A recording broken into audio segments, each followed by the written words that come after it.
అందరికీ క్షేమంగా చేరుస్తాడు.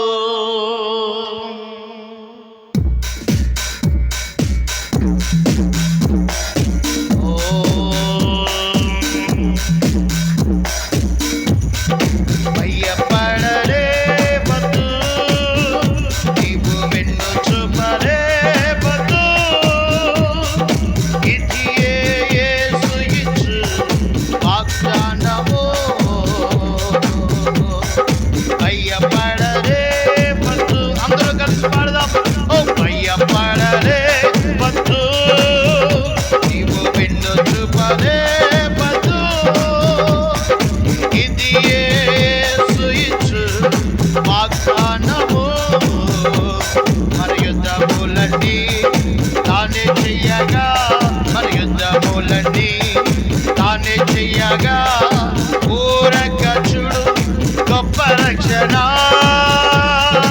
ఊరక చూడు గొప్ప రక్షణ. భయపడరే వద్దు, నీవు వెన్ను చూపే వద్దు, సంతోషముగా భయపడే వద్దు, నీవు వెన్ను చూపే వద్దు. వాగ్దానము అడ్డొచ్చు సంద్రాన్ని చేస్తాడు, అందరికీ క్షేమంగా చేస్తాడు. అడ్డొచ్చు సంద్రాన్ని చేస్తాడు, అందరికీ క్షేమంగా చేరుస్తాడు. శత్రువులింకను కనబడనంతగా యేసయ్య మనకు జయమిస్తాడు.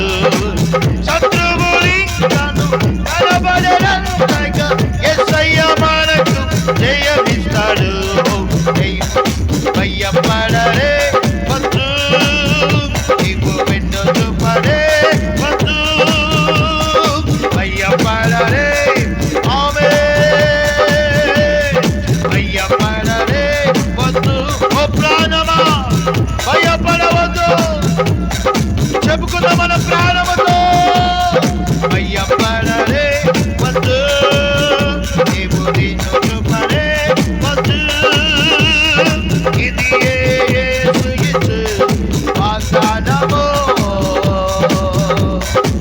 యాదాను ఎక్కువని ఆపేస్తాడు, ఎరుకోను పూర్తిగా కొట్టేస్తాడు. యాదాను ఎక్కువని ఆపేస్తాడు, ఎరుకోను పూర్తిగా కొట్టేస్తాడు. రాజుల రాజ్యాలను ఓడింపచేసి దేశాన్ని మనకు ఇచ్చేస్తాడు. రాజుల రాజ్యాలను ఓడింపచేసి దేశాన్ని మనకు ఇచ్చేస్తాడు. భయపడరే భయపడరే వద్దు, నీవు వెన్ను చూపరే వద్దు. ఈ రాత్రి ఏ భయమైనా ఏ దిగులైనా భయపడవద్దు బిడ్డా, భయపడరే వద్దు, నీవు వెన్ను చూపరే వద్దు. యాత్రాలు సమస్యలైనా నా యేసయ్య ఆపేయబోతున్నాడు, ఎరుకో కోటలైనా అవి కూల్చేయబోతున్నాడు. భయపడరే వద్దు, నీవు వెన్ను చూపరే వద్దు. ఇది యేసు ఇచ్చు వాగ్దానము, ఇది యేసు ఇచ్చు వాగ్దానము. మాటల్లో అద్భుతాలు చేసినాడు, మాటిచ్చి అన్నాడు తప్పలేదు. మాటలతో అద్భుతాలు చేసినాడు, మాటిచ్చి అన్నాడు తప్పలేదు. ఓటమేరుగని మహాదేవుడు ఓడనివ్వడు నిన్ను ఎన్నడు. ఓటమేరుగని మహాదేవుడు ఓడనివ్వడు నిన్ను ఎన్నడు. ఓడనివ్వడు నిన్ను ఎన్నడు, ఓడనివ్వడు నిన్ను ఎన్నడు.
ఆగుతుంది.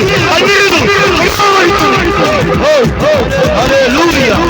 Jesus Jesus Jesus Jesus Jesus మహిమా.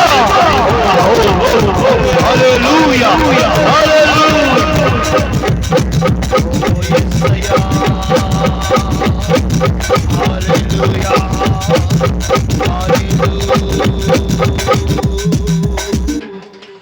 మాటలతో అద్భుతాలు చేసినోడు,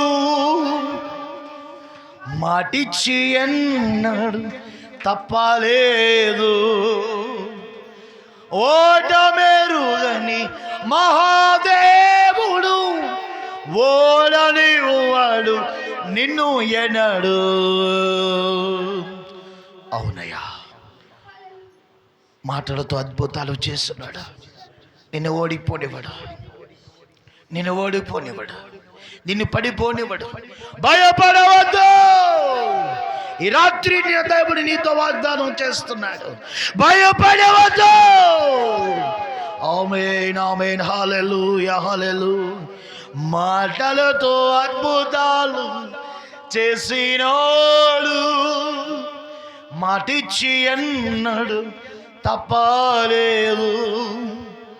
ఆయన నిన్ను తప్పనివ్వడు, ఆయన నిన్ను పడిపోనివ్వడు, ఆయన నిన్ను కృంగిపోనివ్వడు. బిడ్డ భయపడవద్దు. ఎరికో కోటలైనా ఆయన కూల్చేస్తాడు, అడ్డొచ్చిన సముద్రానైనా చీల్చేస్తాడు, నీ కొరకైనా ఏమైనా చేస్తాడు. Hallelujah hallelujah hallelujah. Oh glory mighty God. Hallelujah. Thank you Jesus. Hallelujah hallelujah hallelujah. ప్రార్థన చేద్దాం. మహాగణుడా, మహోన్నతుడా, ఈ రాత్రి ఇంత ఘనమైన నీ నామమును ఆరాధించడానికి మీరు ఇచ్చినటువంటి ధన్యతను బట్టి స్తోత్రాలు. అవును, మీరు భయపడవద్దు. మీ కొరకు నేను ఏమైనా చేస్తాను. మీ కడ్డొచ్చిన సముద్రాలు నేను చీల్చేస్తాను, ఎరుకో కోటలు కూల్చేస్తాను. మాట ఇచ్చిన వాడిని నీ కొరకు నేనేమైనా చేస్తాను, భయపడవద్దు అని రాత్రి మరొకసారి మీరు మమ్మల్ని బలపరచినందుకై స్తోత్రాలు. మా ప్రార్థనలన్నీ కూడా మీరు స్వీకరించి నీ సన్నిధికి చేర్చుకుని మీరే మాకు సహాయం చేయండి అయ్యా.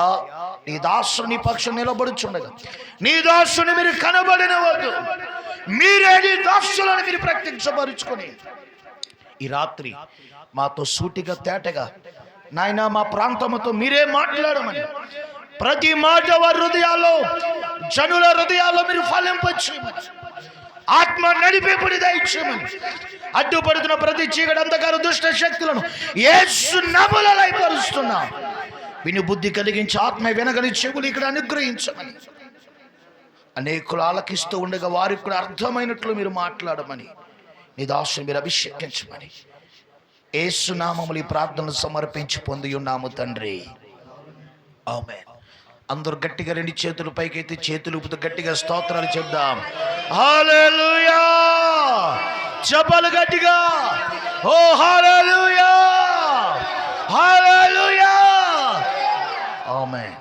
దయచేసి కూర్చుందాం. స్తోత్రం.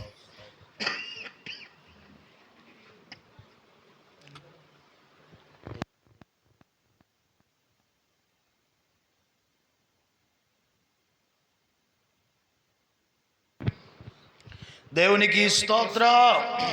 హల్లెలూయా. మంచిది. ఈ సమయంలో దేవుని దాసులు ఆదం రాజయ్య గారు మన మధ్యలో ఉండడం ఆశీర్వాదకరం. మరి ఉదయకాలం చక్కటి విషయాలు మనకు అందించారు. ఈ పూట దేవుని మాటలు అలాగే సాక్ష్యాన్ని వారు మనకు అందిస్తారు. శ్రద్ధగా దేవుని మాటలు మనం వినడం ప్రయత్నించేద్దాం.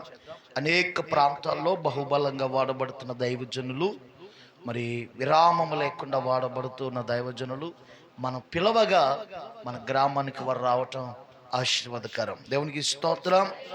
అనుకున్న సమయానికే మరి ఒక కారు వేసుకుని ఉదయకాలమే వారు మన మధ్యలోనికి వచ్చేసారు. మరి చెప్పిన రీతిగానే మరి వచ్చా అంటున్నారు, అన్న మీరు ఎంత దూరం ఎలా వస్తున్నారు అన్నారు. తప్పదన్నాం. దేవునికి స్తోత్రం. హల్లెలూయా. మరి దూరమైన వారు లెక్క చేయకుండా మన ఆహ్వానాన్ని మన్నించి మన మధ్యలోకి వచ్చారు. మరి చాలామంది మిస్ అవుతున్నారు. ప్రియులరా, గమనించాలి. ఏ కూడికలో ఏ రోజున నువ్వు దర్శించబడతావో దీవించబడతావో ప్రియమైన దేవుని బిడ్డలారా, ఆశతో నువ్వు వచ్చినట్లయితే 18 ఏండ్ల నుండి నడువొంగిపోయిన స్త్రీ ఆ రీతిగా వచ్చేట చేత ఒకరోజు ఆమె నడుము బాగుపరచబడింది. యేసయ్య ఆమెను దర్శించాడు, యేసయ్య ఆమెను తాకాడు. ఆ రోజే ఆమె దేవాలయానికి వెళ్ళకపోతే ఆమె బ్రతుకు ఎప్పటికి ఎప్పటికి ఎప్పటికి ఎప్పటికి బాగుపడేది కాదు. ఈ కూడికలలో ఏ కూడికలో నువ్వు దర్శించబడతావో, ఏ కూడికలో నువ్వు ఆదరించబడతావో ఆయన యొక్క దర్శనము నీకు ఎప్పుడు కలుగుతుందో తెలియదు. కనుక దేవుని పని జరుగుతున్నప్పుడు కాస్త మనం గౌరవించి మనం రాగలిగితే ఏదో ఒక కూడికలో ఏదో ఒక మాట ద్వారా ఏదో ఒక సమయం ద్వారా నీవు దర్శించబడుదువుగాక. హల్లెలూయా. నీ పరిస్థితులు మారునుగాక. పరిశుద్ధాత్మ మనం తాకితే దారిద్ర్యం పోతుంది, శాపం పోగొట్టుది, చీకటి పోతుంది, అడ్డంకులు పోతాయి, అభ్యంతరాలు పోతాయి, కనుమబ్బులు పోతాయి. ప్రియులారా, బ్రతుకే మారిపోతే ఆ అనుభవంలోనికి ప్రతి క్రైస్తవుడు రావాలి. ఆమేన్. పరిశుద్ధాత్మ మనలోనికి వచ్చినప్పుడు మనం ఎక్కడికి వెళ్తాం? సర్వసత్యములోనికి, లోతుకి వెళ్తాం. ఈ రోజున క్రైస్తవులు పైనే ఉంటున్నారంటే ఇంకా వాళ్ళు పరిశుద్ధాత్మను రుచి చూడలేరు. పరిశుద్ధాత్మను రుచి చూస్తే ప్రియులారా మన లైఫ్ స్టైలే మారిపోద్ది. స్తోత్రం చెప్పండి గట్టిగా. హల్లెలూయా, హల్లెలూయా, హల్లెలూయా. పరిశుద్ధాత్మ కొంకరతనం లేదు. ఏమండి, ఒక భక్తుడు ఒక పాట రాశాడు. ఆవుకు రంగులు ఉంటాయేమో కానీ పాలుకు రంగులు ఉంటాయి ఏంట్రా అన్నాడు. ప్రియమైన దేవుని బిడ్డలారా, మన కొంకరతనం ఉండొచ్చేమో కానీ పరిశుద్ధాత్మకు వంకరతనం లేదు. ఏ కులపు వాళ్ళైనా, ఏ జాతి వాళ్ళైనా, ఏ రంగు వాళ్ళైనా, ఏ దేశస్తులైనా ఒకే మాటలో, ఒకే బాటలో, ఒకే పాటలో నిలపగలిగిన శక్తి పరిశుద్ధాత్మకు మాత్రమే ఉంది. దొంగలైనా దొరలుగా మార్చేది, పిల్లరా నరహంతకులైనా దొరలుగా మార్చేది దేవుడు ఒక్కడే. పరిశుద్ధాత్మ దేవుడు ఒక్కడే. ఈ రోజున ఆ పరిశుద్ధాత్మని తాకనంత కాలం ఎవరకారి ఎమును తీరేగా బ్రతుకుతూ ఉంటారు. ఈ రోజున మనం అందరం ఎవరి బాటలోనికి రావాలి? దేవుని బాటలోనికి, ఆయన మార్గంలోనికి, ఆయన త్రోవలోనికి రావాలి. ఆయన త్రోవలోనికి, ఆయన మార్గంలోనికి మనం రావాలంటే మనకు మధ్యవర్తి ఎవరండి? ద హోలీ స్పిరిట్, పరిశుద్ధాత్మ దేవుడు. ఈ కెన్ లీడ్, ఈ కెన్ గైడ్, ఈ కెన్ ప్రొటెక్ట్. ఆయన నడిపిస్తాడు, ఆయన నీకు ఆలోచన చెప్తాడు, నేను ప్రొటెక్ట్ చేస్తాడు. ఈ అనుభూతిలోనికి పిల్లరా ఈరోజు క్రైస్తవులు రావాలి. స్తోత్రం చెప్పండి. పరిశుద్ధాత్మ మనం నిశ్చయంగా పొందుకుంటే ఇంత అద్భుతమైనటువంటి శక్తివంతమైన ఆరాధనలు ఇక్కడ వినబడుతూ ఉంటే మనకి కూర్చోబుద్ధి అవుతుందండి. పరిశుద్ధాత్మ ఒప్పుకుంటుందా? ఒప్పుకుంటుందా? ఒప్పుకోదు. దేవునికి స్తోత్రం. ఎలా నువ్వు పాల్గొను. పిల్లరా, ఇక్కడ ఒక ఆత్మ సంబంధమైన ఉజ్జీవం అన్యులు సాక్ష్యం ఇస్తున్నారు, భలే జరుగుతున్నాయని. స్తోత్రం. అలాగే ఈ రోజున దేవుని బిడ్డలు అనబడిన వారు దుర్వినియోగపరుచుకుంటున్నారు. దేవునికి స్తోత్రం. ఏదేమైనా మన ప్రాంతమును, మన ప్రజలను దేవుడు దర్శించునుగాక. హల్లెలూయా. ఈ రాత్రి మరి చక్కటి దైవజనులు మన మధ్యలో ఉండడం ఆశీర్వాదకరం. ఆదం రాజయ్య గారికి సమయం అప్పగిస్తున్నాం. వారు మరి వచ్చి సంపూర్ణంగా వారు దేవుని వాక్యాన్ని అందించాలి. మన చప్పట్లు కొట్టి మన ప్రేమతో వారికి సమయాన్ని అప్పగించుదాం.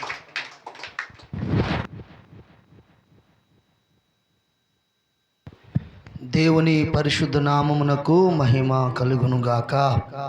రెండు చేతులు పైకెత్తి బిగ్గరగా స్తోత్రం చెప్తారండి. హల్లెలూయా.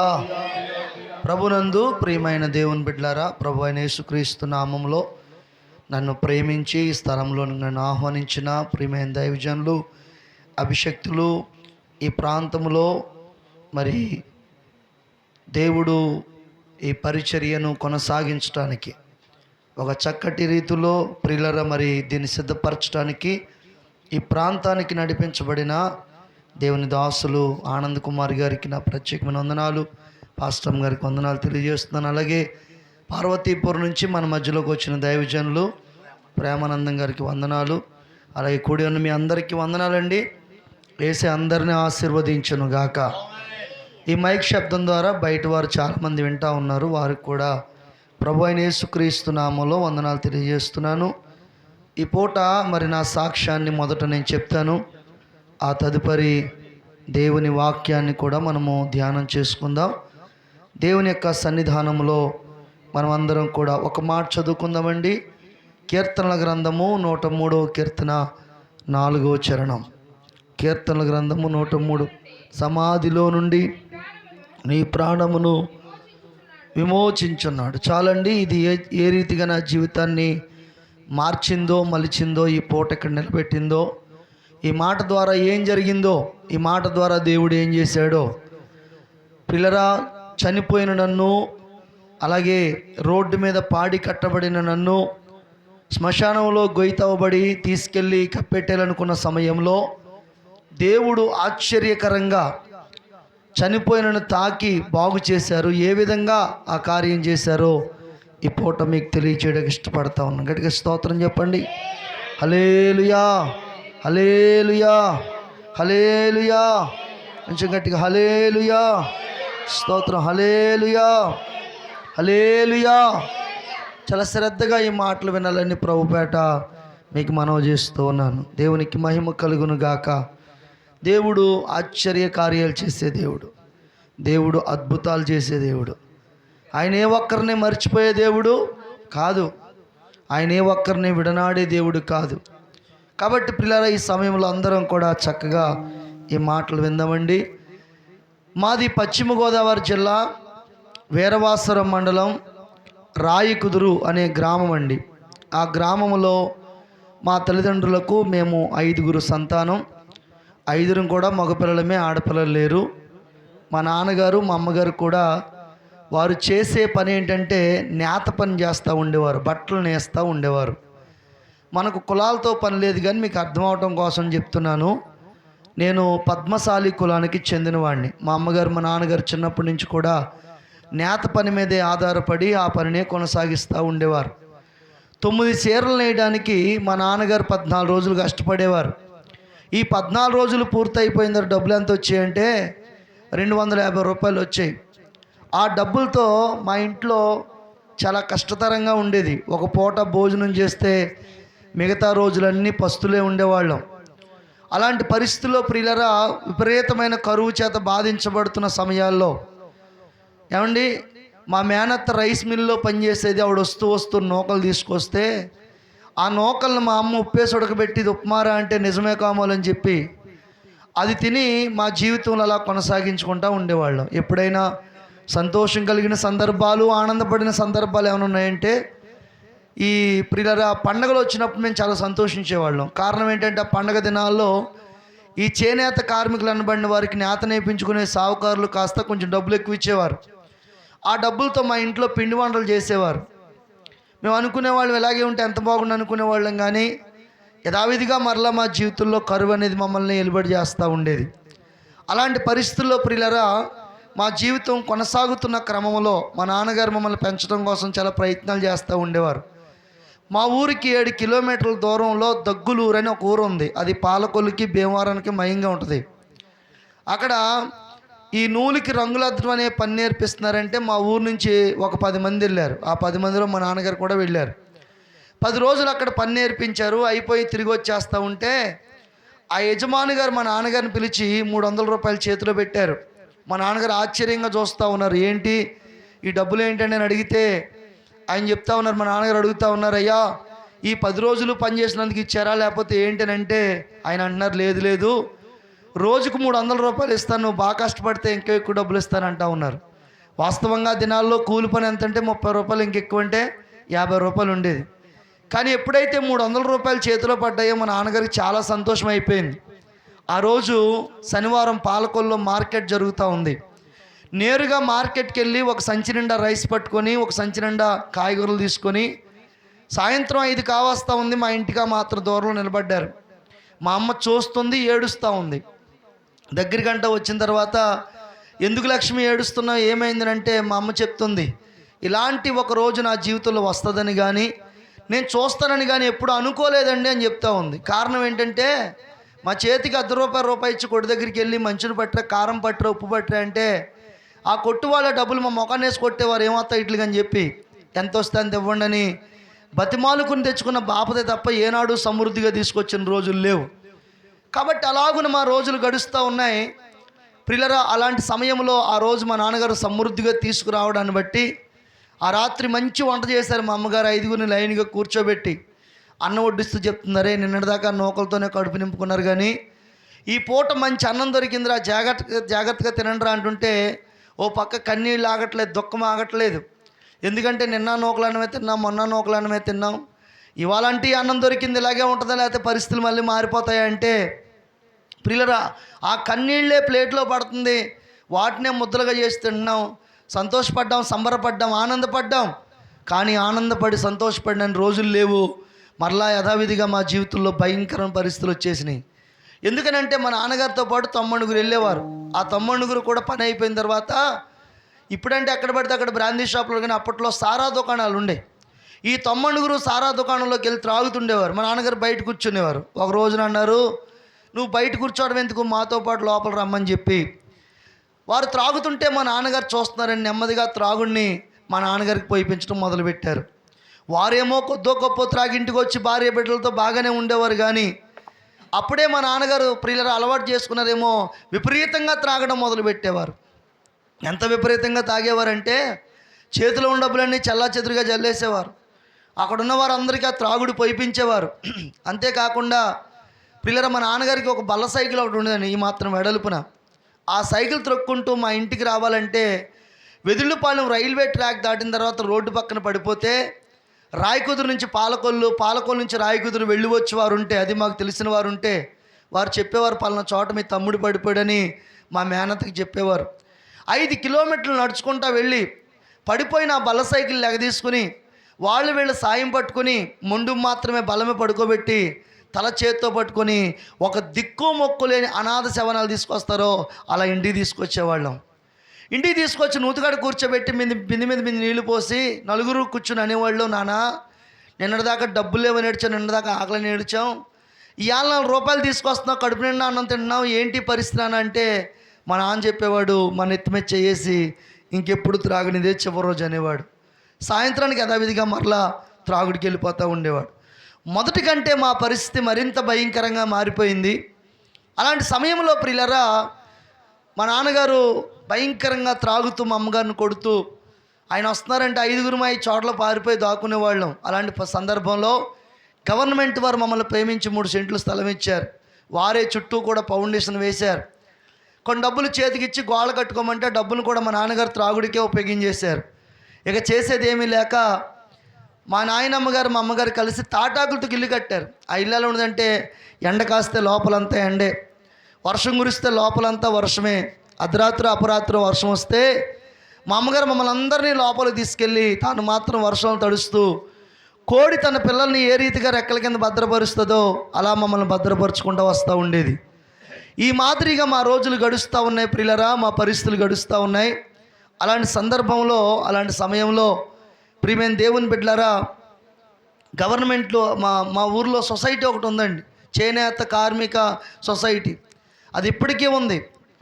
వాళ్ళు మా ఇంటికి వచ్చి మా వాతావరణం చూశారు, ఇటు చూస్తే త్రాగుబోతే అయిపోయి పిల్లల్ని చూస్తే ఇలా వదిలేశాడు, మనమేదో ఒకటి చేద్దామని చెప్పి వాళ్ళందరూ సందాలు పోజేసుకుని గోళ్ళ కట్టించడం ప్రారంభించారు. గోళ్ళ పూర్తి అయిపోయి పైన ఇలా వాసాలు వేసేశారు. బంగాళ పెంకి రప్పించి గుమ్మాలో పెట్టి మా నాన్నగారిని పిలిచారు, సత్యనారాయణ నీకేమాత్రం కొంచెమైనా సిగ్గు అనేది ఉంటే కనుక ఈ బంగాళా పెంకిని వేయించి గృహప్రవేశం చేయరా అంటే మా నాన్నగారు చాలా బాధ కలిగింది. మాది ఇలాంటి కాలనీ అనమాట అండి. ప్రతి ఇంటికి వెళ్ళి అప్పు అడుగుతూ ఉన్నాడు. ఎవరిని అడిగినా కూడా రూపాయి అప్పడానికి ఇష్టపడతలేదు. మా ఊరంతా తిరిగాడు, ఎక్కడ కూడా డబ్బులు పుట్టలేదు. మా ఊర్లో సుబ్బారాయుడు గారని ఒక 10 ఎకరాల పొలం కలిగిన ఒక ఆశ ఉన్నారు. ఆయన ఏదైనా వస్తువు తాకట్టు పెట్టుకుని డబ్బులు అప్పిస్తూ ఉండేవారు. నేరుగా ఆయన దగ్గరికి వెళ్ళి, అయ్యా ఒక ₹1000 ఉంటే ఇస్తారా అంటే ఆయన అన్నారు, ఏం తీసుకొచ్చావు, బంగారం తీసుకొచ్చావా, కాగితం తీసుకొచ్చావా, ఉంటే ఇలాగ ఇవ్వని అడుగుతున్నారు. ఉంటే ఎందుకు ఇవ్వనండి, ఇక్కడ దాకా ఎందుకు వస్తానండి, దయచేసి ఇవ్వండి, ఏదో రకంగా మీ బాకీ తీర్చుకుంటానండి. ఆయన అన్నారు, ఏదైనా తాకట్టు పెడితేనే కానీ డబ్బులు ఇవ్వండి అబ్బాయి, వెళ్ళిపో అని చెప్పి ఆయన మా నాన్నగారిని బయట ఉంచి తలుపేసారు.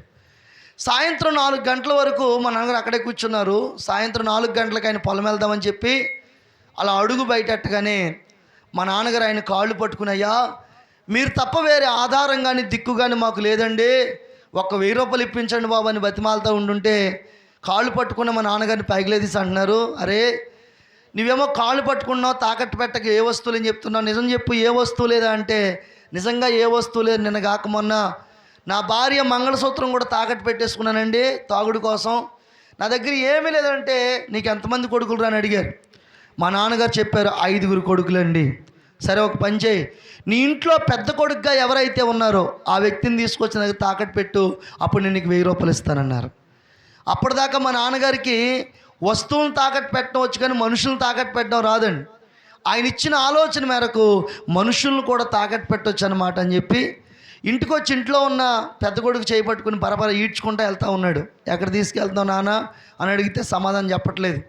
తీసుకెళ్ళి ఆ సుబ్బారాయుడు గారికి అప్పగించారు. ఆయన డబ్బులు ఇచ్చారు. మా నాన్నగారు ఇంటికి వచ్చేసారు. ఎందుకు తీసుకొచ్చారో అబ్బాయికి తెలియదు, ఎందుకు డబ్బులు ఇచ్చారో తెలియదు. పిల్లరా మా ఊర్లో ఒక ఆనవాయితీ ఉంది. మా ఊర్లో పిల్లరా ఎవరైనా తాకట్టు పెట్టుకుంటే బంగారం అయితే బీరువాలో పెడతారు, కాగితం అయితే ఏ పరుపు కిందో పెడతారు.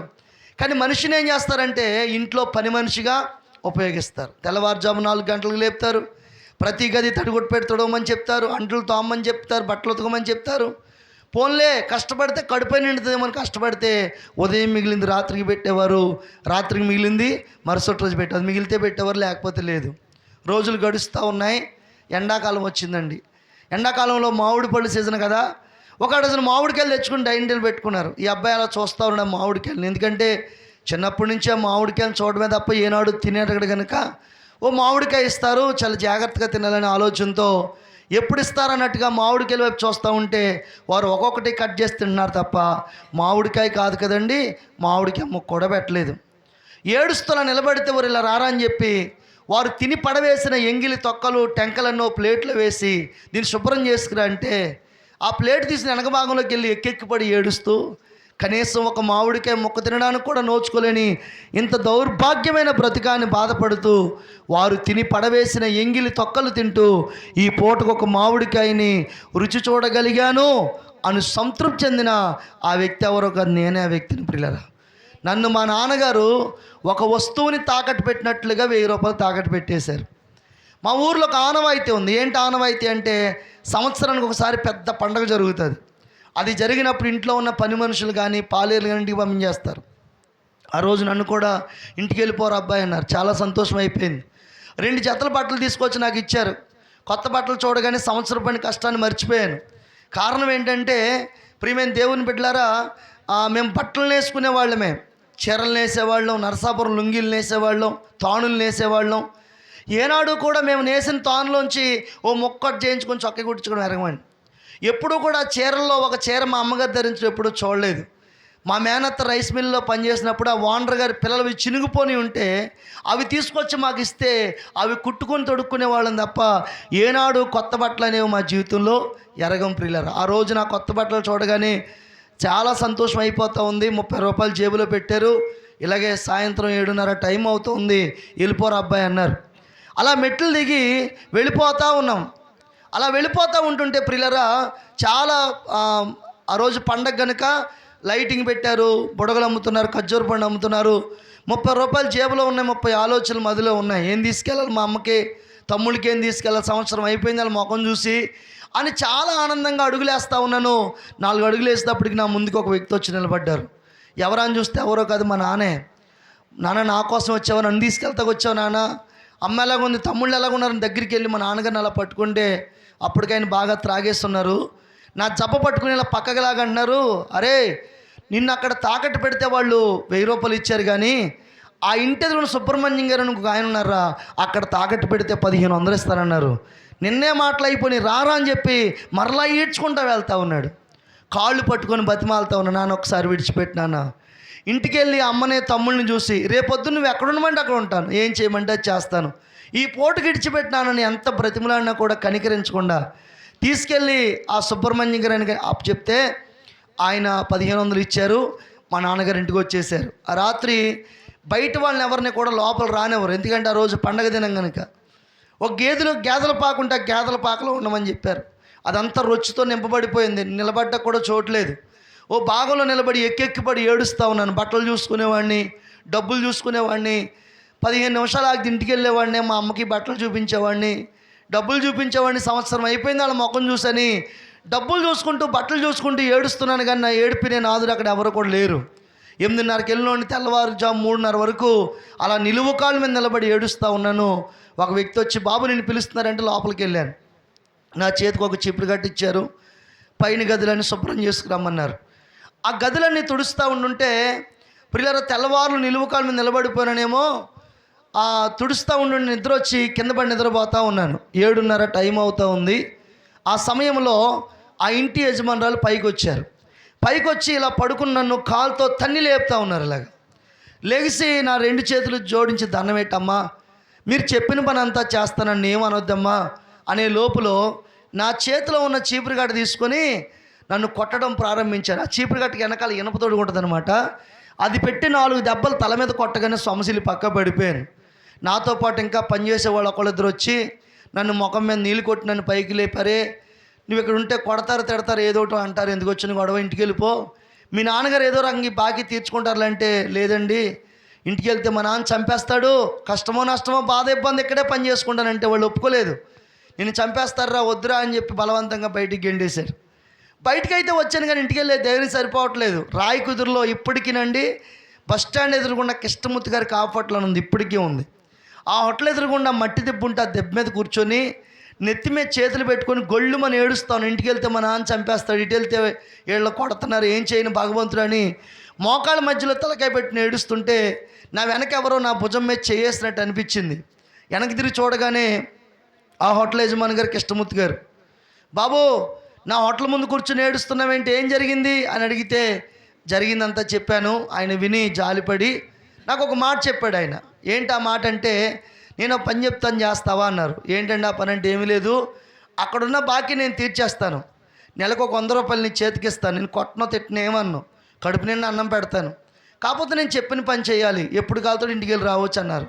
అదేంటండి ఆ పని అంటే, ఏమీ లేదు, నా హోటల్లో నువ్వు పని చేయాలి. ఏంటి ఆ పని అంటే, ఎంగిలి కప్పులు కడగాలి, ప్లేట్లు కడగాలి, ఆ పని నువ్వు చేస్తే కనుక ఈ పని నేను చేస్తానని చెప్పారు. సరే ప్రియమైన దేవుని బిడ్డలు, ఆ పనికి ఒప్పుకున్నాను. ఆ పనికి ఒప్పుకొని పని చేయడం ప్రారంభించాను. 6 మాసాలు చేసేటప్పటికి నా చేతులన్నీ పాసిపోయండి. అన్నం తింటుంటే నా చేతుల్లోంచి నాకే దుర్వాసన వస్తూ ఉండేది. కాళ్ళన్నీ వరిసిపోయి రాత్రిపూట పడుకున్నప్పుడు ఆడవాళ్ళు ఎలాగైతే శుభకార్యాలకి కాళ్ళకు పసుపు రాసుకుంటారో అలా పసుపు రాసుకుని పడుకునేవాడిని. ఆ మాదిరిగా 1 సంవత్సరం చేయలేక ఇంటికి వెళ్ళి మా అమ్మతో చెప్పానమ్మా, ఏదో పని చేస్తాను కానీ ఆ పని మాత్రం నేను చేయలేనమ్మా అంటే, మా అమ్మని ఇష్టం బాబు అని చెప్పింది.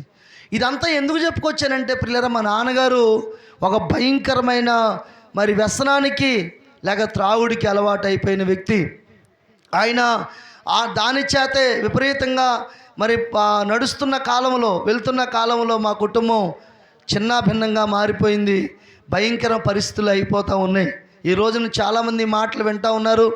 ఎక్కడి నుండి వింటున్నారు నాకు తెలియదు, మొత్తం మీద ఖచ్చితంగా వింటున్నారు. ఒకవేళ వింటూ ఉంటే నా తండ్రిని బట్టి ఎంత నేను నష్టపోయాను, నా తండ్రిని బట్టి ఎంత నలిగిపోయాను, నా తండ్రిని బట్టి ఏ విధంగా అరిగిపోయానో కరిగిపోయానో ఇంతవరకు నేను చెప్పుకుంటూ వచ్చాను. ఈ రోజున ఈ మాటలు వింటున్న వారు, నిన్ను బట్టి నీ కొడుకు, నీ కూతురు, నీకున్న భార్య, నీకున్న కుటుంబం కూడా అలాగే నలిగిపోతుందని ఏ స్థలంలో ఉండి వింటున్నావు నాకు తెలియదు. ఖచ్చితంగా ఈరోజు చెప్తున్నాను, నా తండ్రిని బట్టి ఎంత నష్టపోయానో ఈ రోజున నీవు కలిగి ఉన్న వ్యసనాన్ని బట్టి కూడా నీ కుటుంబం అంతే నష్టపోతుందని తెలియజేస్తూ, అయ్యా ఈ రాత్రి ఈ ఉపవాస కూడిక పక్షంగా నా 2 చేతులు జోడించి దండం పెట్టి చెప్తున్న ఒకే ఒక్క మాట, ఈ రోజు నుంచి కనుక త్రాగుడు అనేది మానేస్తే నీకంటే అదృష్టవంతుడు మరొక వ్యక్తి ఉండరు. గట్టిగా చప్పలోటి బిగ్గరగా స్తోత్రం చెప్దామా, హల్లెలూయా. కాబట్టి ఆ రీతిగా ప్రియులరా నేను ఇక ఇంటికి వెళ్ళాను. మా అమ్మతో చెప్పానమ్మా ఏదో పని చేస్తానంటే, మా అమ్మ అంది సరే బాబు నీ ఇష్టం అంటే ఏలూరు పంపుల చెరువు దగ్గర తాపీ పనికి వెళ్ళాను, తాపీ పని చేయడానికి. ఉదయకాల సమయం సిమెంట్ బస్తా నెత్తి మీద పెట్టుకొని పైకి వెళ్ళి పైన సిమెంట్ బస్తా వేసి ఆ మెట్లు దిగుతున్నాను. అలా మెట్లు దిగుతున్న క్రమంలో కళ్ళు తిరిగిపోతూ ఉన్నాయి, ముఖం తిరిగిపోతూ ఉంది. కిందకంట వచ్చాను. కిందకంట వచ్చి పిల్లలు కూర్చోగానే బళ్ళు మంట పెద్ద పెద్ద వాంతులు అయిపోతూ ఉన్నాయి. అలా వాంతులు అంటే మామూలు వాంతులు కాదు, నోట్లోంచి ముక్కుల్లోంచి రక్తం పడిపోతూ ఉంది. ఆ రక్తాన్ని చూసి పక్క పడిపోయాను నేను. అప్పుడే తాపీ మేస్త్రులు పనికి ఎక్కడికి రెడీ అవుతున్నారు, తాపీలే తీసుకున్నారు. అలా చూసేటప్పటికి రక్తం గక్కి అలా పడిపోయి చూసేటప్పటికి అలా ఒక్కసారిగానే అల్లిపోయి ప్రియులరా నన్ను గబగబా ఒక ఆర్ఎంపీ డాక్టర్ దగ్గర తీసుకెళ్లారు. పక్కనే తీసుకెళ్తే ఆ డాక్టర్ గారు అన్నారు, ఏంటి ముక్కుల్లోంచి నోట్లోంచి రక్తం వచ్చేస్తుంది, పైనుంచి ఏమైనా పడిపోయాడని అడిగారు. లేదండి, మామూలుగానే వామిటింగ్స్ అయిపోతున్నాయి, మాకేం అర్థం కావట్లేదంటే అయితే నేను చూడు ఏదైనా పెద్ద హాస్పిటల్ తీసుకెళ్ళిపోండి అన్నారు. ఏలూరు ఆశ్రమ హాస్పిటల్ తీసుకెళ్లారు. ఉదయకాల సమయం 9:30 తీసుకెళ్లారు. సాయంత్రం 5:30 వరకు ఈ గుండెకు సంబంధించిన ఈ భాగాలన్నీ కూడా వాళ్ళు వైద్య పరీక్షలు చేశారు. ఈ వైద్య పరీక్షలు చేసినప్పుడు ఈ గుండెకు దిగువ భాగంలో ఒక గడ్డ ఒకటి ఉంది. అది మామూలు గడ్డ కాదు, క్యాన్సర్ గడ్డ. అదేమైందంటే లోపల పగిలిపోయింది ఆ గడ్డ. అది పగిలిపోవడం వల్ల ఇదంతా పాడైపోయింది. కాబట్టి ఈ వ్యక్తి బ్రతికితే నెల మీద 15 రోజుల కంటే ఎక్కువ బ్రతకడో, తీసుకెళ్ళిపోమన్నారు. అప్పుడు మా మేస్త్రి ఇదేంటంటే ఇంత ఆరోగ్యవంతుడిని బాగున్న వ్యక్తిని పట్టుకొని క్యాన్సర్ గడ్డ ఏదో పగిలిపోయింది పాడైపోయింది అంటారు. లేదు రిపోర్ట్లు ఏమైనా మారిపోయి ఉంటాయేమో, ఒకసారి మరలా పరిశీలన చేయండి అంటే ఆ డాక్టర్ గారు నా పేరు అడిగారు, నీ పేరేంటని. నా పేరు ఆదామురాజు కంటే ముందు ఆదినారాయణ. ఆదినారాయణ అనబడిన ఈ వ్యక్తి యొక్క రిపోర్ట్స్ ఏం చెప్తున్నాయంటే గుండెకి భాగంలో గడ్డ పగిలిపోయింది, అది క్యాన్సర్ కణాలతో నిండిపోయింది. దానివల్ల ఇదంతా కూడా పాడైపోయింది. ఏ క్షణంలో చనిపోతాడో మాకు తెలియదు. కాబట్టి దయచేసి మరి త్వరగా ఈ అబ్బాయిని తీసుకెళ్ళిపోండి అంటే, అలా కాదండి, ఓ 10,000 రూపాయలు ఖర్చు పెడతాం, కాస్త వైద్యం చేయండి అంటే 10,000 కాదు కదా, 10 లక్షలు ఖర్చు పెట్టిన ఇతను బాగుపడ్డో 10 రూపాయల మందులు కూడా మేము రాయము, తీసుకెళ్ళిపోమన్నారు. ఇంటికి తీసుకొచ్చేసారు. ప్రియులరా మా అమ్మగారిని పిలిచి చెప్పారు, అమ్మ నీ కొడుకు క్యాన్సర్ రోగం అంట, మరి ఇలా ఉంది పరిస్థితి అని చెప్పి మా అమ్మగారికి అప్పగిస్తే మా అమ్మగారు ఒక మంచం వేసి పడుకోబెట్టారు. ఆ రోజు మొదలుకొని దగ్గిన తుమ్మిన నోట్లోంచి ముక్కుల్లోంచి బ్లడ్ పడిపోతూ ఉండేది, రక్తం పడిపోతూ ఉండేది. చాలామంది ప్రియులరా మా చుట్టూ వచ్చేవారు, క్యాన్సర్ రోగం అని మాట్లాడుతూ ఉండేవారు. మా అమ్మ ఉదయం సాయంత్రాలు నాకు అన్నం పెట్టేది, ఒక గిన్నె తీసుకొచ్చా అక్కడ పెడితే అందులో వాంతులు చేసుకుంటూ ఉండేవాడిని. 10 రోజుల తర్వాత ఏమైందో తెలీదు, మా అమ్మ ఒక బరకం తీసుకొచ్చి ఇదే నా మంచం అయితే ఇలా మంచం చుట్టూ కట్టేశారు. ఊపిరాడేది కాదు, గాలి ఆడేది కాదు. ఎందుకంటే ముక్కుల్లోంచి నోట్లోంచి రక్తం వెళ్ళిపోయేదేమో, ఇవన్నీ మూసుకుపోయి గాలి ఆడేది కాదు. నోట్తో గాలి పీల్చుకునేవాడిని, అలా పీల్చుకున్నప్పుడే ప్రాణం పోద్దేమో అనుకునేవాడిని. ఆదరించవలసిన మా అమ్మ, ధైర్యం చెప్పవలసిన మా అమ్మ ప్రియులరా భయంకరంగా మాట్లాడుతూ ఉండేది. చాలా విపరీతంగా మా అమ్మ వచ్చేది కాదు. చాలా ఇదిగా ప్రియులరా నేను అలాగే మంచం మీద పడి విపరీతంగా బాధించబడతా ఉండేవాడిని. అలా బాధించబడుతున్న సమయంలో ప్రియులరా రోజులు గడుస్తూ ఉన్నాయి. చుట్టుపక్కల వాళ్ళందరూ వచ్చి వాడికి క్యాన్సర్ రోగం కదా, వాడి దగ్గరికి వెళ్ళకండి, వారితో మాట్లాడకండి, వాడిని చూడొద్దని అంటుంటే మా అమ్మగారు కనీసం పలకరించడానికి కూడా వచ్చేవారు కాదు, మాట్లాడతా కూడా వచ్చేవారు కాదు. విపరీతంగా ప్రియులరా వామిటింగ్స్ అయిపోతూ ఉండే. నాకు అనిపించేది బ్రతకని ఆశ ఉండేది కానీ బ్రతికించేవాళ్ళు నాకు ఎవరు ఉండేవారు కాదు.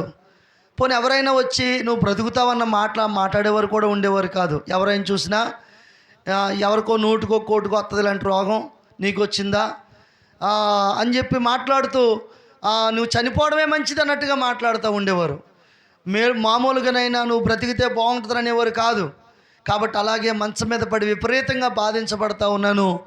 అప్పటికి 4 రోజులు గడిచిపోతూ ఉన్నాయి.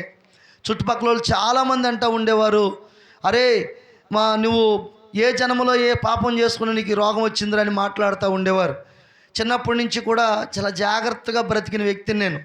ఎందుకనంటే మా నాన్న భయంకరమైన త్రాగుబోతు కనుక ఎవరితో నేను గొడవ పెట్టుకుంటే వాళ్ళకంటే ముందు నన్ను ఈయన కొట్టి చంపేస్తాడు అని స్వహతాగా కూడా ఎవరితోనూ కూడా మాట్లాడే ప్రయత్నాలు చేసేవాడిని కాదు. కాబట్టి అలాంటి పరిస్థితుల్లో ఉన్న నన్ను ప్రియులరా నేను ఏ పాపం చేసినా నాకు ఈ రోగం వచ్చింది, నేను ఎందుకు ఇలాగ అయిపోయాను, ఎవరికి ఏం చేశానని నేనే మదన పడిపోతూ మంచం మీద పడి గొళ్ళు మంట ఏడుస్తూ ఉండేవాడిని. నా ఏడుపు వినే నాదుడు ఎవరూ లేరు. అలాగే రోజులు గడిచిపోతూ ఉన్నాయి. చుట్టుపక్కల వాళ్ళు అది వరకు పనికి వెళ్తున్నప్పుడు అనేవారు, నువ్వు చక్కగా పని చేసుకుంటున్నావు, డబ్బులట్టుకు వచ్చి మీ అమ్మకి ఇస్తున్నావు, నీలాంటోడు మా ఇంట్లో కూడా ఎంత బాగుంటారు అనేవారు. కానీ మంచాన్ని పడ్డాక అదే మనుషులు చిచ్చి నీలాంటి బ్రతకడం కంటే చచ్చిపోవడమే మేలు అనేవారు. నేను ఒక మాట చెప్తాను, నువ్వు బాగుంటే ఒక రకంగా మాట్లాడతారు, నీకు బలం ఉంటే నీ అంతటోడు లేడంటారు, ధనం ఉంటే నీ చుట్టూ జనం ఉంటారు, నీవు ఆస్తిపరుడు అయితే అందగాడు అయితే పేరున్నవాడు అయితే పొగుడుతారు, చాలా అద్భుతమైన మాటలు మాట్లాడతారు. నేను ఒక మాట చెప్పనా, నీ ఆస్తి, నీకున్న పేరు, నీకున్న పలుకుబడి, నీకున్న ఆరోగ్యం ఇవన్నీ దూరం అయిపోయినాయి అనుకో, ఈ రాత్రి నేను మాట్లాడి మైక్ అయినా విలువ ఉంటుందేమో కానీ మనిషికి మాత్రము విలువ ఉండదు పిల్లరా. కాబట్టి డబ్బున్నంత కాలమే విలువ, పేరున్నంత కాలమే విలువ, నీకున్న పరిస్థితులు బాగున్నంత కాలమే విలువ. అవన్నీ పోనీ అనుకో, లోకంలో ఏముండదు చెప్పండి, విలువ ఉండదు. ఏమండి, అలాగున్న నా పరిస్థితి, పనిచేసినంతకాలం నీ అంతటోడు లేడురా అన్నాడు, మంచమే పడ్డాక చిచ్చి నువ్వు బ్రతకడం కంటే చచ్చిపోవడమే మేలు అన్నారు. కాబట్టి ఇక నేను అనుకునేవాడిని, బ్రతికి భారం అయ్యేదానికంటే చనిపోయి దూరం అవటమే మేలు. ఎందుకు బ్రతకాలి, దేనికోసం బ్రతకాలని అలాగే ఏడుస్తూ బాధపడుతున్నాను. అప్పటికి నెల మీద 10 రోజులు అయిపోయి ఇక 5 రోజులు మాత్రమే ఉంది. ఈ 5 రోజుల్లో ఏం జరిగిందో ఆ విషయాలు చెప్పి నా సాక్ష్యం ముగించేస్తాను పిల్లరా.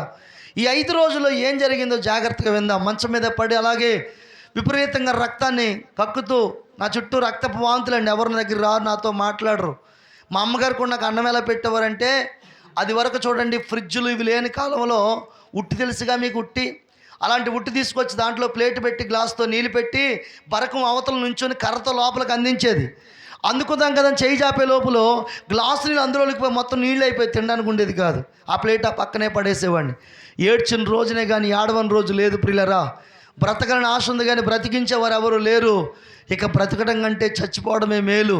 ఎందుకంటే చనిపోతే ఈ వ్యాధి నుండి నేను విడుదల పొందుతానేమో, ఈ వ్యాధి నుండి కాస్త నాకు ఉపశమనం కలుగుతుందేమోనని మరణాపేక్ష కలిగిన వాడిని మరణం కోసం ఎదురు చూస్తున్న రోజులు అవి. అప్పటికి దాదాపుగా నెల మీద 10 రోజులు అయిపోయింది. ఇక నా జీవితంలో 5 రోజులు మాత్రమే ఉన్నాయి. ఈ 5 రోజుల్లో జరిగిన సంఘటన చాలా జాగ్రత్తగా వినండి. మంచం మీద ఎల్లకెల్లగా పడుకున్నాను, ఈ భాగంలో గట్టిగా పట్టుకున్నాను, కళ్ళు పూర్తిగా మూతలు పడిపోతున్నాయి.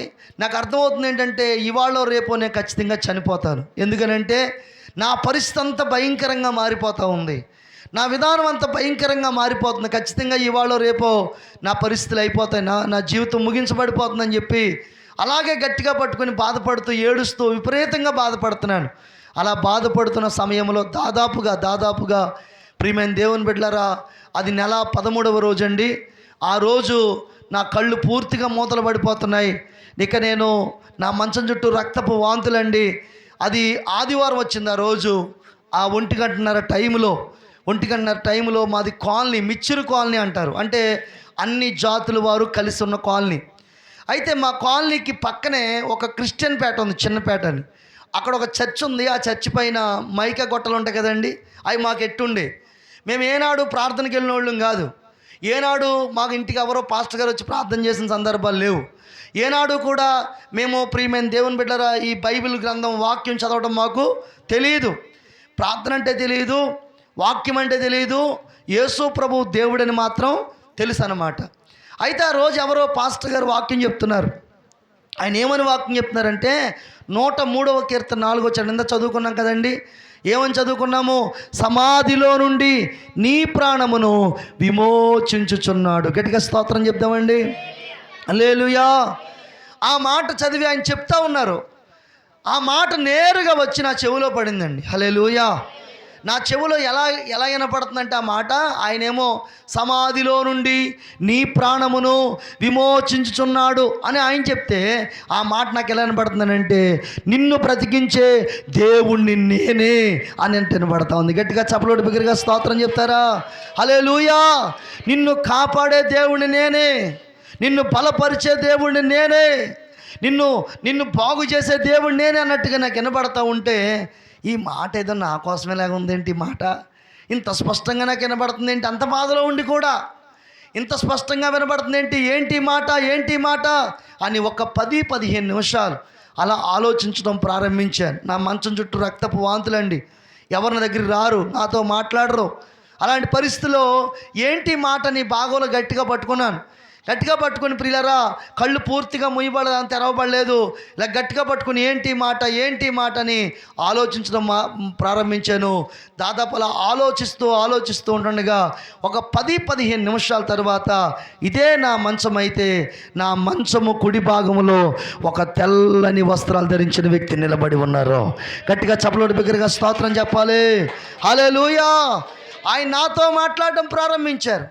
ఆయన ఏమని మాట్లాడుతున్నారంటే, ఇంతవరకు నువ్వెవరెవరినో అడిగావు బ్రతికించమని, కానీ నిన్ను బ్రతికించే ఏకైక దేవుడను నేనే.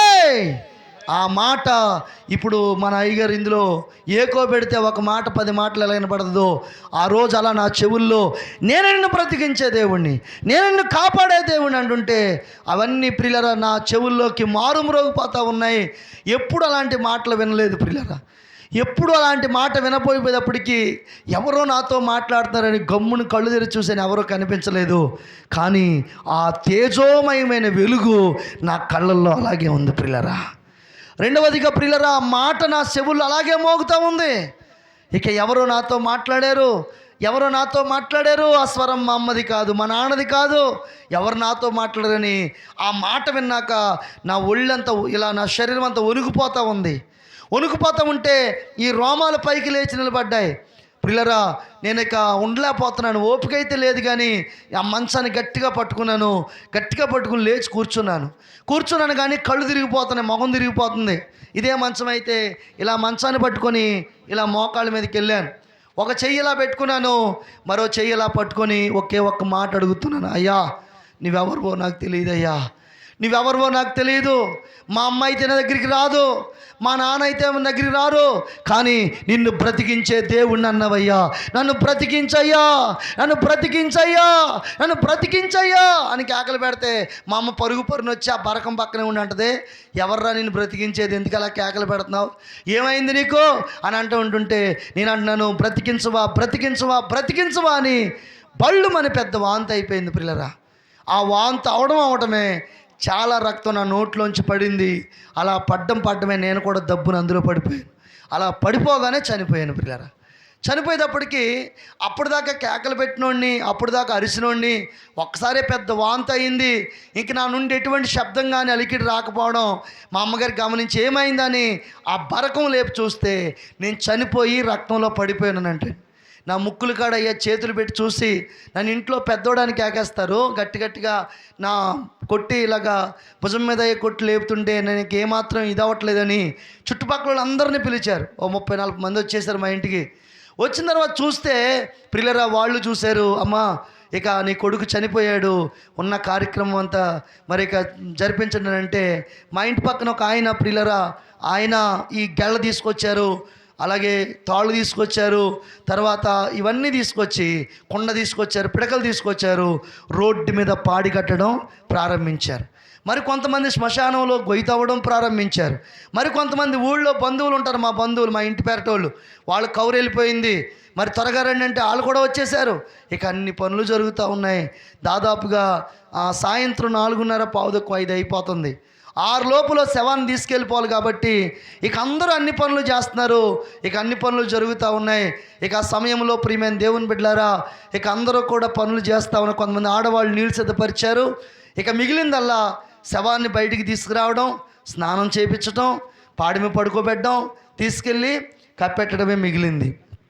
అలాంటి సమయంలో దాదాపుగా ప్రియులు నేనైతే రక్తం కక్కుని అలా వామిటింగ్ అయిపోయి అందరూ చనిపోయి ఉండిపోయాను. అయితే అలా ఉండిపోయిన తర్వాత నాకు ఒకటి జరుగుతూ ఉంది. ప్రాణం అయితే లేదు కానీ నా ఆత్మ ఒక చీకటి బిలాములో ఇరుక్కుపోయినట్టు కనబడుతూ ఉంది. ఎంత చిక్కటి చీకటి అంటే కన్ను కుట్టుకున్న కనబడిన చిక్కటి చీకటి. ఆ చీకటిలోకి ఎలా వచ్చిందో తెలియదు, చిన్నపాటి వెలుగు వచ్చింది. గట్టిగా చప్పలు బిగ్గరగా స్తోత్రం చెప్తారా? హల్లెలూయా. ఆ వెలుగు రాగానే చీకటంతా కనుమరుగైపోయింది. పట్టపగల వెలుగులా కనబడతా ఉంది.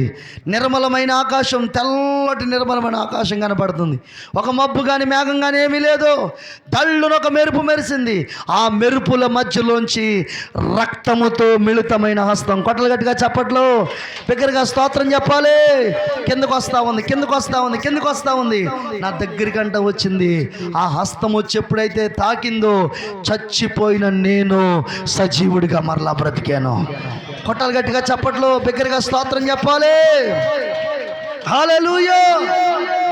నేను చెప్పే మాటలు కళ్ళబొల్లు మాటలు, కల్పనా కథలు చెప్పట్లేదండి. అందుకే నేను జిల్లా చెప్పాను, మండలం చెప్పాను, ఊరు చెప్పాను, చేసే వృత్తి కూడా చెప్పాను. ఎందుకు చెప్పాను అనుకున్నారు? ప్రియమైన దేవుని బిడ్డలారా, నా జీవితంలో జరిగిన కార్యము ఎంత స్పష్టతో దాన్ని తెలియజేయడానికి. దేవునికి స్తోత్రం. విజయవాడ దగ్గర ఉయ్యూరు అనే ప్రాంతంలో సాక్ష్యం చెప్తుంటే ఒక ఆయన పుస్తకం పెన్ తీసుకుని మొత్తం రాసేసుకున్నాడు అడ్రస్ అంతానే.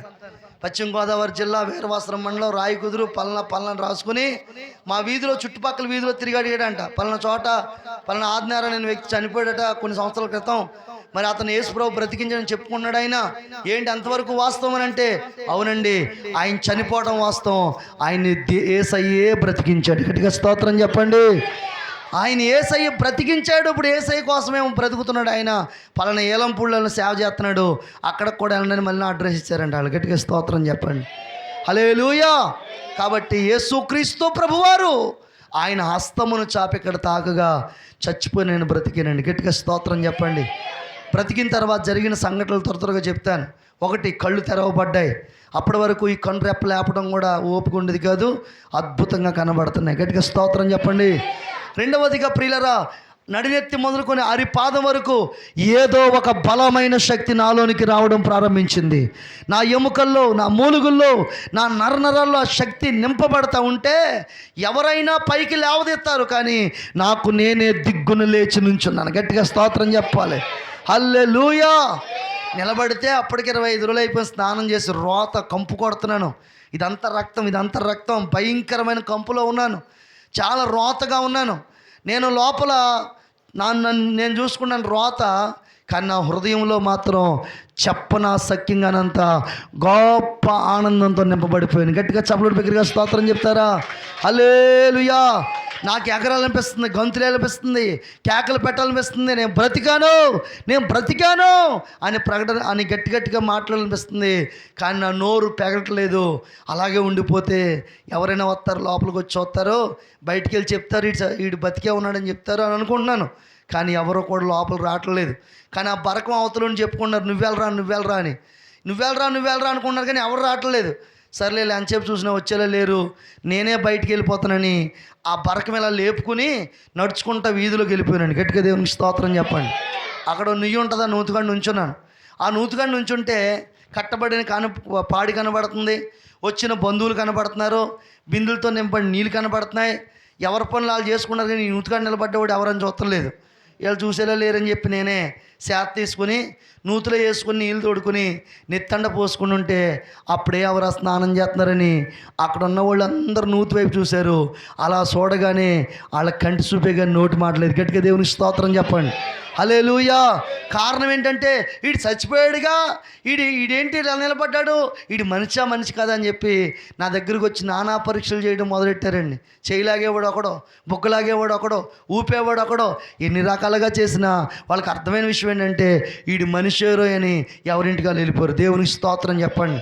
వాళ్ళు వెళ్ళిపోయాక నేను లోపలికి వెళ్ళాను, మారు బట్టలు కట్టుకున్నాను, కాండ్రగించి మూసాను. ఆ ఉమ్ములో రక్తపు జీర్ర కొడలేదు. కొట్టలు గట్టిగా చప్పట్లో బిగ్గరగా స్తోత్రం చెప్పాలి. 4 రోజులు ఆగాను. ఏ ఆశ్రమ హాస్పిటల్ అయితే డాక్టర్ గారి ఇక్కడ గడ్డ పగిలిపోయి ఇదంతా పాడైపోయింది అన్నారు, అదే ఆశ్రమ హాస్పిటల్ డాక్టర్ గారు ముందు నిలబడ్డాను. ఆయన చూసి అన్నారు, మరి నువ్వు ఇంకా బతికే ఉన్నావని అడిగారు. అవునండి బతికే ఉన్నాను. ఇంత బాగున్నావు ఏంటి అన్నారు. అది చూస్తారనే వచ్చానన్నాను. లోపల తీసుకెళ్ళి ఈ షర్ట్ ఇప్పమని చెప్పి ఇదంతా ఏదో రాసి ఓ పావు గంట అయిన తర్వాత లేపుతున్నారు. బాబు నీ పేరు ఆదినారాయణేనా? ఆదినారాయణ. మరి ఆదినారాయణ అయితే ఇంతకుముందు గడ్డ పగిలిపోయిందిగా, మరి ఇప్పుడు చూస్తే ఏమైందనంటే ఆ గడ్డకు సంబంధించిన మచ్చ కూడా లోపల లేదు. గట్టిగా చప్పట్లు బిగ్గరగా స్తోత్రం చెప్పాలి. హల్లెలూయా. నిజం చెప్పు, నువ్వు కదంటే నిజంగా నేనే అండి. కానీ ఒక 4 రోజుల క్రితం ఒక సంఘటన జరిగింది. మీరు అన్నట్టుగా నేను నెల 13వ చనిపోయానండి. కానీ ఆకాశంలో ఒక హస్తం అండి కిందకు వచ్చింది, ఈ భాగంలో తాకిందండి. ఆ హస్తం తాకిన తర్వాత నేను బ్రతికానంటే కుర్చీలో కూర్చున్న డాక్టర్ గారు లేచి నిలబడ్డారండి. నిలబట్టమే కాకుండా చేయబట్టిన రూమ్లో తీసుకెళ్ళి కూర్చోబెట్టి అటు ఇటు తిరుగుతూ అన్నాడు ఆయన, నిజం చెప్పు హస్తమే తాకిందా? అవును తాకిందండి. ఆ హస్తం ఎవరిదో తెలుసా నీకు? నాకు తెలదండి. ఎప్పుడు వినలేదండి. ఆ హస్తం ఎవరిదో చెప్పనా అంటే, ఎవరిదయ్యా అని నేను ఆశ్చర్యంగా చూస్తూ ఉంటే ఆయన చాలా బిగ్గరగా చెప్తున్నాడు, ఆ హస్తము నజరేయుడైన యేసుదే. ఆయనొక్కడు మాత్రమే మృతులను సజీవులుగా చేయగలవాడు. ఆయనొక్కడు మాత్రమే చనిపోయిన వాడిని సైతము తిరిగి లేపగలిగిన సర్వశక్తిమంతుడు. ఆయన పేరు నజరేయుడైన యేసు. కొట్టలు గట్టిగా చప్పట్లు, బిగ్గరగా స్తోత్రం చెప్పాలి. నిన్ను బ్రతికించింది యేసు, నీకు బట్ట కట్టించింది యేసు, నీకు ప్రాణం పోసింది యేసు, ఈ రోజున నిన్ను నిలబెట్టింది సాక్షాత్తు ప్రభువైన యేసు క్రీస్తు. ఆ రోజు ఇప్పుడు ఎలా ఉంది కానీ ఆ రోజు ఆ రూము టాప్లో వేసిపోతా ఉంది. వాళ్ళందరూ చూస్తూ ఉండుంటే నా భుజం మీద చేసి, నాన్న నిన్ను బ్రతికించింది ఎవరో తెలుసా? ప్రభు అయిన యేసుక్రీస్తు. హల్లెలూయా. నాకు కూడా తెలీదు. ఎవరో పాస్టర్ గారు ఖాళీగా ఉన్న ఏమంటారులేండో బైబిల్ చదవండి, బైబిల్ ఇచ్చారు. చదువుతుంటే అందులో లాజరు చనిపోయి 4 రోజులు అయింది. యేసు ప్రభు వారు వచ్చారు, రాయి పొరలించమని చెప్పి లాజరు బయటికి రమ్మనగానే లాజరు వచ్చి యేసు ప్రభు నిలబడ్డారు. నేను అనుకున్నాను కథల పుస్తకాలు ఎలాగే ఉంటాయి, చచ్చిపోయిన బ్రతికిస్తారు. నా వైద్య సర్వీసులో ఇంతవరకు చచ్చిపోయినాడు బ్రతకడం అనేది చూడలేదు అని అనుకున్నాను. కానీ ఇప్పుడు అర్థమైంది, ఇది కథల పుస్తకం కాదు, సజీవమైన దేవుని వాక్యం. గట్టిగా చెప్పండి, బిగ్గరగా స్తోత్రం చెప్పండి. వాక్యములో జీవం ఉండెను. చెప్పండి, అది మనుషులకు వెలుగై ఉండెను. నిన్ను వెలిగించింది, బ్రతికించింది సజీవమైన దేవుని వాక్యం, దేవుని మాట. నా కోసం ఈ రోజు నుంచి నీ కోసం బ్రతకడం కాదు, ఈ రోజు నుంచి యేసు కోసం నీవు బ్రతకాలని మొట్టమొదటి నా సువార్త చెప్పింది ఎవరంటే ఒక డాక్టర్ గారు. ఆ మాట పట్టుకున్నాను, రిపోర్ట్స్ పట్టుకున్నాను, ఇంటికి వచ్చేసాను. మా అమ్మతో చెప్పానమ్మా, యేసు ప్రభు ఎంత గొప్ప దేవుడు అమ్మ. ఏనాడు మందిరానికి వెళ్ళలేదు, ప్రార్థన చేయలేదు, ఏనాడు కూడా యేసు అన్న మాట మన నోట రాలేదమ్మా. ఈరోజు రేపొద్దు నుంచి మనము మందిరానికి వెళ్ళిపోదామమ్మా అంటే మా అమ్మ అంది, అలాంటి మాట ఇంకోసారి అన్నామంటే నీ మాట మర్యాద దక్కదు అని నా చేతిలో ఉన్న రిపోర్ట్ లాగేసుకుని చింపేసి పొయ్యిలో పడేసి, ఈ రోజు నుంచి యేసు ప్రభు బ్రతికించాడు, నువ్వు మాత్రం యేసు ప్రభు అంటానికి వీల్లేదన్న. అలా కాదమ్మా, బ్రతికించిన ఆయన కోసం మనం కూడా బ్రతకాలి కదమ్మా. యేసే మందిరానికి వెళ్దామమ్మా అంటే, నీకు అంతగా బెముంటే క్రిస్టమస్కి ఒక అట్టుపల్లికి అట్టుకెళ్ళి అక్కడ ఇచ్చేసి ధనమెట్టిన వచ్చే అంది. నేను అన్నాను, చచ్చిపోతే బ్రతికించినోడికి అట్టుపల్లిగాలి కాదమ్మా ఇవ్వడం, బ్రతుకులు ఆయనకి ఇచ్చేయాలి. హల్లెలూయా. జీవితాలు ఆయనకి సమర్పించాలి.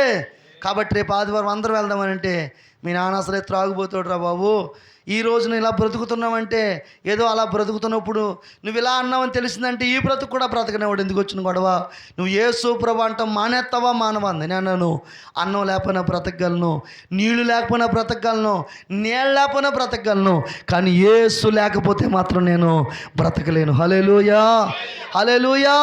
నాకు ఆ యేసు ప్రభువే కావాలి. ఎందుకంటే చచ్చిపోతే తీసుకెళ్ళి పాతి పెడదామని మీరు చూశారు, నేను చనిపోకుందే నా మంచం పక్క మీద నిలబడి నిన్ను బ్రతికించే దేవుణ్ణి నేనని మాట ఇచ్చారు. మాట ఇచ్చిన దేవుడు ఇచ్చిన ప్రకారంగా బ్రతికించాడు. హల్లెలూయా. మాట ఇచ్చిన దేవుడి కోసం బ్రతకనా, మీకోసం బ్రతకనంటే మా అమ్మ అంది, నాకు అనవసరం, నువ్వు ఇంట్లో ఉంటాకు వీల్లేదేసి అంటే నేను అలాగే ఎక్కడో చోట బ్రతుకుతాను, కట్టు బట్టలతో ఎక్కడికి వెళ్ళాలో తెలియదు, ఇంట్లోంచి అలా వెళ్ళిపోతూ ఉండుంటే పెంతుకోస్తు ప్రార్థనా మందిరం ఒకటి ఉంది మా వీధి, మా ఆ రోడ్డుకి చివర ముంగిట అనమాట. ఉంటే అక్కడికి వెళ్ళాను. ఆ పాస్టర్ గారు ఏదో పని చేసుకుంటూ ఉన్నారు. నన్ను చూసి ఏం బాబు ఇలా వచ్చావంటే, ఇలా జరిగిందండి నేను మొత్తం చెప్పాను. ఆయన నన్ను గట్టిగా కౌగిలించుకొని ఒక మాట చెప్పారు. ఆయన, నాన్న నాకు మంచి టైంలో దొరికావు, నేను పని చెప్తాను చేస్తావా అన్నారు. ఏంటండి ఆ పని అంటే, ఏమీ లేదు, నేను ఎక్కడ తీసుకెళ్ళినా నాతో వచ్చి నాకు ఎలా చెప్పావో అందరికి అలా చెప్తావా అని అడిగారు. సాక్ష్యం చెప్పాలి నాకు తెలదండి. ఏమండి అలా చెప్తావా అంటే, అలాగే చెప్తానంటే ప్రతి వీధిలో మీటింగ్ పెట్టి నా చేత సాక్ష్యం చెప్పించేవారు. దాదాపుగా మా చుట్టుపక్కల వీధులు, అన్ని వీధుల్లో 12 వీధులు ఉన్నాయి, నెలకొక వీధి కాడికి పెట్టించారు. సంవత్సరంలో ఏమండి అనేక మంది ప్రజలు యేసే దేవుడు, యేసే దేవుడు, యేసే దేవుడని ఒక ప్రవాహములాగా పరుగులెత్తుకు రావడం ప్రారంభించారు. గట్టిగా స్తోత్రం చెప్పండి. ఏది సత్యమో ఏది అసత్యమో, ఏది నిజమైతే అబద్ధమో, ఏది వాస్తవం ఏది అవాస్తవమో, ఏది వెలుగో ఏది చీకటో ప్రజలు గ్రహించిన వారై అనేకులుగా మందిరానికి వస్తూ ఉంటుంటే ప్రియులరా, నేను గుళ్ళో పడి ఏడుస్తూ ఉన్నాను. దేవుని స్తోత్రం చెప్పండి. ఎందుకంటే అందరూ వస్తున్నారు కానీ మా అమ్మ రావట్లేదు, మా నాన్న రావట్లేదు అని గుళ్ళో పడి ఏడుతున్నాను. ఓ తెల్లవారుజాము నా పక్కన ఇంకొక ఆయన ఏడుతున్నాడు. ఎవరని చూస్తే ఎవరో కాదు, మా నాన్నే. నాన్న నువ్వు ఏడుతున్నావు ఏంటి నాన్న? నువ్వు ఏడిపించే రకమే కానీ ఏడ్చే రకం కాదు కదా. నువ్వెందుకు ఏడుతున్నావు అంటే మా నాన్న అన్నాడు, రే ఏ యేసుప్రభు అయితే నిన్ను బ్రతికించాడో అదే యేసుప్రభు నాతో కూడా మాట్లాడాడు. ఈ రోజు నుంచి త్రాగుడు మానేస్తున్నానని మా నాన్న త్రాగుడు మానేయాడండి. మా నాన్న త్రాగుడు మానేటి మీకు పొరపాటున ఇష్టం లేనట్టుకుంది. మరి గట్టిగా చప్పట్లు కొట్టండి, గట్టిగా చప్పట్లు. హల్లెలూయా. ఏమండి, ఒక త్రాగుబోతు త్రాగుడు మానేయాడనంటే అది మనిషి మాట వల్ల జరుగుతుందండి అండి, లేకపోతే ఇంకో పని వల్ల ఏం జరుగుతుందా? హృదయాలు ఎరిగిన దేవుడే హృదయాలు మార్చాలి, మనసు ఎరిగిన దేవుడే మనిషిని మార్చాలి. అలా హృదయం ఎరిగిన దేవుడు, మనసు ఎరిగిన దేవుడు ప్రభువైన యేసుక్రీస్తు వారు నా తండ్రిని మార్చాడండి. గట్టిగా స్తోత్రం చెప్పండి. నా తండ్రి ఎప్పుడైతే త్రాగుడు మానేయాడో మరుసటి రోజు మా అమ్మ మారిపోయింది. దేవుని స్తోత్రం. ఆ తర్వాత మా తమ్ముళ్ళు మారిపోయారు, మా నాయన, మా తాతయ్య, మా మేనత్త, మా మేనమామ అందరూ మార్పు చెంది నేను నా ఇంటి వారము యెహోవానే సేవించదమని ఆ సంపూర్ణమైన వాగ్దానము అక్షరాల 100% నెరవేరింది. న్యాయమైతే కొట్టండి చప్పట్లు గట్టిగా. హల్లెలూయా. ఇక ప్రతి ఆదివారం తెల్లటి బట్టలు వేసుకుని బైబిల్ పట్టుకుని వెళ్ళిపోయేవాళ్ళు మా వీధిలో. వెళ్ళిపోతుంటే ఆ పక్కోళ్ళు ఈ పక్కోళ్ళు అనేవారు. నిన్న దాకా ఈ తాగుబోతుడు సత్యనారాయణ తాగేసి మనం తిట్టేవాడు, ఇవాళ గొర్రె పిల్లలాగా బైబిల్ పట్టుకుని వెళ్ళిపోతున్నాడు. ఎంత మార్పు వచ్చింది. ఇంత మార్పుకు రావడం యేసు ప్రభు కాదా? మనం కూడా మందిరానికి వెళ్తే, మనం కూడా ప్రభువుని నమ్ముకుంటే తప్పకుండా మన జీవితాలు కూడా మారతాయి అని చెప్పి మా వీధిలో 30 కుటుంబాలు మందిరం రావడం ప్రారంభించినాయి. గట్టిగా దేవునికి స్తోత్రం చెప్పండి. హల్లెలూయా. ఒకటి, ప్రియ దేవుని సంగమా, నన్ను బ్రతికించడమే కాదు. 2, నా వేరే త్రాగుబోతే నా తండ్రిని మార్చడం కాదు. 3వదిగా నా కుటుంబాన్ని మార్చడం కాదు. 4వదిగా మా వీధి వారిని కూడా యేసయ్య మార్చేశాడు. గట్టిగా స్తోత్రం చెప్పండి. అలా మార్చి అనేకులుగా మందిరానికి వస్తుంటే ప్రభు నాతో అన్నారు, నా కుమారుడా నా సేవ చేయి అన్నారు. నేను అన్నాను, నీ పనికి నే పనికిరాను ప్రభు అని. యా అన్నారు. యా అంటావేంటి ప్రభు అంటే ఆరాధ అంటే ఊరాదు. నాకు ఈ 103వ కీర్తన 4వ చరణం మా పాస్టర్ గారు రిఫరెన్స్ చెప్పేయి, చదివేస్తారు తర్వాత సాక్ష్యం చెప్పేయి అని అన్నారు. అలాగే చెప్పేసేవాడిని. చాలామంది వచ్చి అనేవారు, ఆ పై వచ్చిన ఏంటి, కింద వచ్చిన ఏంటి, పక్క వచ్చిన ఏంటి, అది ఒక్కటే చదివేస్తావా, మిగతా చదివించవా అని అడిగేవారు. నేను అన్నాను, అది ఒకటి తెలుసు, నాకు ఇంకోటి తెలియదు మరి అని చెప్పేవాడిని. దేవుని స్తోత్రం చెప్పండి. ఎందుకంటే నన్ను మా నాన్నగారు స్కూల్లో కూడా జాయిన్ చేయలేదు, నాకు ఆ అనే అక్షరం కూడా దుద్దించలేదు ఏమండి. కాబట్టి అక్షరాల జ్ఞానం నాకు లేదు, అక్షరం గుర్తించే జ్ఞానం. ఆ 103వ కీర్తన 4వ చరణం అని మా పాస్టర్ గారు చెప్పారు. ఇంకా చెప్పేయడం, సాక్ష్యం చెప్పేయడం. నేను అంటాను, నిజంగా చెప్తున్నాను. ఇక్కడ కూర్చున్న ఆనంద్ కుమార్ గారు, వారు ఎంతో అద్భుతమైన చదువుకున్న వ్యక్తులు. గట్టిగా స్తోత్రం చెప్పండి. విద్యావంతులు, చక్కటి ఏమండి, వారికి ఎన్నెన్నో గొప్ప గొప్ప ఉద్యోగ ఆఫర్లు వచ్చినాయి. దేవునికి స్తోత్రం. లక్షల రూపాయలు ఆయన కోసం పోయడానికి సిద్ధంగా ఉన్నారు. కానీ అవన్నీ వదిలిపెట్టాడు, అవన్నీ వదిలేశారు కేవలం మీతో గడపడానికి. ప్రియులరా, ఆయన బండి మీద ప్రయాణం చేసుకుంటూ వస్తున్నారు. గట్టిగా స్తోత్రం చెప్పండి. ఈరోజు నేను అంటాను, అలాంటి దైవజనుడి కాలి గోటుకు కూడా సరిపోను. హల్లెలూయా. ఎందుకనంటే అంత భయంకరమైన పరిస్థితి నా జీవితం. మట్టికి మట్టి అయిపోయిన జీవితం, బూడిదైపోయిన జీవితం, పాడైపోయిన జీవితం, పడిపోయిన జీవితం. కానీ పూట ఈ రోజున ఇక్కడ నిలబడ్డానికి దేవుడిచ్చిన కృప. గట్టిగా స్తోత్రం చెప్తారా? నాకు రాదు ప్రభు అంటే, ప్రభు అన్నారు, నేను నీకు నేర్పిస్తాను అని చెప్పి ఇలా తెల్లటి గోడ మీద ఈ నల్లటి అక్షరాలు కనబడతా ఉండే. గుర్తుపట్టేవాడిని కాదు. అప్పుడు ఒక స్వరం వినబడతా ఉండేది, ఇదిగో ఈ అక్షరం చదువని. ఇప్పుడు ఈ అక్షరాలు పెద్ద పెద్ద కనబడుతున్నాయి కదండి. ఇది నేను కోరిన స్థానము, ఇక్కడనే నివసించదని ఎలా కనబడుతుందో అలా ప్రియులరా మాటలు, ఇది చెప్పు ఇది చెప్పు అంటే అది చదువుతూ ఉండేవాడిని. అలా చదువుతూ ఉండుంటే 150 కీర్తనలు, గట్టిగా స్తోత్రం చెప్పండి, 150 కీర్తనలు 3 నెలల 15 రోజులు ఆ మహాప్రభు ఈ వాక్యం చదివే కృపనిచ్చాడు దేవుడు. గట్టిగా స్తోత్రం చెప్పండి. ఆ తర్వాత 66 పుస్తకాలు చదువుకుని గొప్ప భాగ్యం ఇచ్చారు. అక్షర జ్ఞానం లేని నాకు 66 పుస్తకాలు చదువుకుని కృపాజ్ఞానం ఇచ్చారు దేవుడు. గట్టిగా స్తోత్రం చెప్పండి. అది అయిపోయింది. పాటలు పాడడం కూడా రాదు. ఓ రోజు నడిపించిన నానావా అదే ఒక్క పాటే వచ్చి నాకు ఎప్పుడు చూసినా అదే పాడేవాడిని. సంఘంలో ఎప్పుడు ఒక పాట పాడితే ఎలా ఉంటుందండి? దేవుని స్తోత్రం చెప్పండి.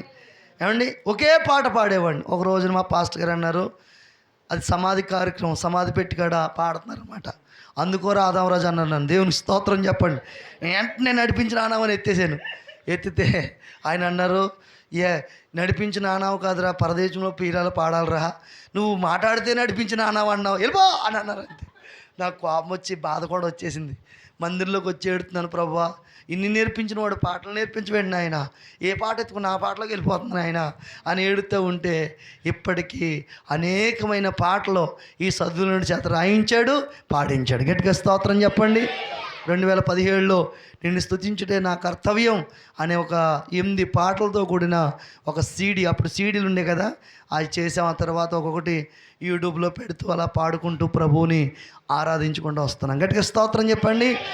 ఆ రీతిగా ప్రియులారా, ఒక చచ్చిపోయిన వ్యక్తిని బ్రతికించడమే కాదు, ఒక చదువులేని వ్యక్తికి వాక్యం నేర్పించడమే కాదు, ఈ రోజున చెప్పండి పాడైపోయిన దాన్ని ఇంత అందమైన ఆకారంగా చేశాడు. గట్టిగా స్తోత్రం చెప్పండి. ఇందాక దైవజనం చెప్పారు, 30 సంవత్సరాల క్రితం సేవ అంటేది. ఎన్ని సంవత్సరాలండి? 30 సంవత్సరాల క్రితం సేవ. ఈ 30 సంవత్సరాల క్రితం సేవ శిథిలం అయిపోతే ఇలా పాడైపోవడం ఇష్టం లేక దైవజనులు వచ్చి ఎంత అందంగా తీర్చారు. గట్టిగా చప్పట్లు స్తోత్రం చెప్పండి. హల్లెలూయా, హల్లెలూయా. అర్థమైందండి? పాడైపోయింది ఎంత బాగుపడిందో. దేవునికి స్తోత్రం. పాడైపోయిన నా జీవితాన్ని కూడా దేవుడు బాగు చేశాడు. హల్లెలూయా. గట్టిగా స్తోత్రం చెప్తారా? దగ్గరగా స్తోత్రం చెప్తారా? హల్లెలూయా, హల్లెలూయా. అలాగున ప్రియమైన దేవుని సంగమా, మరి చక్కగా దేవుడు నా కుటుంబాన్ని దేవుడు వెలిగించాడు. గట్టిగా స్తోత్రం చెప్పండి. ఇక అక్కడి నుండి దేవుడు ప్రియులరా నాతో నా పని చేయి అన్నారు.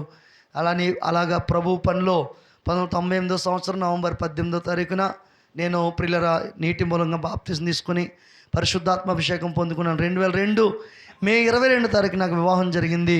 చక్కటి భార్యను ప్రభు నాకు ఇచ్చారు. గట్టిగా స్తోత్రం చెప్పండి. నాకు 2 పిల్లలు. మా పాప ఇప్పుడు డిగ్రీ 3rd ఇయర్ చదువుతుంది. మా బాబు ఇంటర్మీడియట్ 2nd ఇయర్ పూర్తయి ఇంజనీరింగ్ 1st ఇయర్లోకి వెళ్ళాడు. చక్కటి కుటుంబం కలిగి ఏలంపూడి అనే గ్రామంలో సేవ చేస్తూ ఇలా గనులైన దైవజనులు ఏ ప్రాంతాన్ని పిలిస్తే ఆ ప్రాంతానికి వెళ్ళి ఇలా సాక్ష్యం చెప్తూ ఇప్పటికీ 36 మంది క్యాన్సర్ రోగులు బాగుపడ్డారు. గట్టిగా స్తోత్రం చెప్పండి. ఎంతమంది అండి? 36 మంది. ఈ రాత్రి చెప్తున్నాను, ఈ ప్రాంతంలో నా తండ్రిలాగా త్రాగుడికి అలవాటు అయిపోయిన వ్యక్తులు ఉంటే యేసు నామములో వారు మారిపోదురుగాక. గట్టిగా స్తోత్రం చెప్పండి. అలాగే క్యాన్సర్ చేత ఎంతమంది అయితే, ఒకవేళ క్యాన్సరే కాదు, అది ఏ రోగమైనా సరే అలా బాధపడితే ఈ రాత్రి వాళ్ళు మంచాల మీద ఉంటే వారిని కూడా యేసయ్య బాగు చెయ్యునుగాక. గట్టిగా స్తోత్రం చెప్తారా? ఏమండి, అలాగును ప్రియులరా, దేవుని మహా ఉన్నతమైన కృపను బట్టి మన తెలుగు 2 రాష్ట్రాలే కాదు, నేను ఛత్తీస్గఢ్ వెళ్ళి ఒరిస్సా వెళ్ళాను, ఇంకా ప్రియులరా మహారాష్ట్ర వెళ్ళాను, కర్ణాటక, ఇలా చాలా ప్రాంతాలు తిరిగి ఈ సాక్ష్యం చెప్తూ ఉంటే ఇప్పటికి 36 మంది క్యాన్సర్ రోగులు ఆశ్చర్యంగా బాగుపడ్డారు. ప్రియులరా మన ప్రాంతంలో కూడా యేసయ్య బాగు చేస్తాడు. గట్టిగా స్తోత్రం చెప్పండి. ఇది నా సాక్ష్యం. ప్రియులరా, మరి సాక్ష్యం ఎంత గొప్పదైనా అంతకంటే గొప్పది ఏం చెప్పండి? వాక్యం. అబ్బా, దేవునికి స్తోత్రం చెప్పండి. ఇప్పుడు ఆ వాక్యాన్ని కూడా జస్ట్ ఒక 10-15 నిమిషాలు చెప్పి ముగించేస్తాను. ఇంకెక్కువసేపు చెప్పమంటారా? చెప్పండి. ఎంతసేపు అయినా వింటామన్న వాళ్ళు గట్టిగా స్తోత్రం చెప్పండి. మరి అంతసేపు అండి మళ్ళీ వెళ్ళిపోద్ది. హల్లెలూయా. గట్టిగా స్తోత్రం చెప్పాలి. హల్లెలూయా. అద్భుతాలు చేసే దేవా నరాజా, ఆశ్చర్యాలు చేసే దేవా, నీ వంటి వారు లేరిలలోనా, నీ వంటి వారు లేరిలలోనా, నీవే మాకు దేవుడవయ్యా, నీవే మాకు దేవుడవయ్యా, అద్భుతాలు చేసే దేవా నా రాజా, ఆశ్చర్యాలు చేసే దేవా నా రాజా, అద్భుతాలు చేసే దేవా నా రాజా, ఆశ్చర్యాలు చేసే దేవా. చప్పట్లు కొడదాం.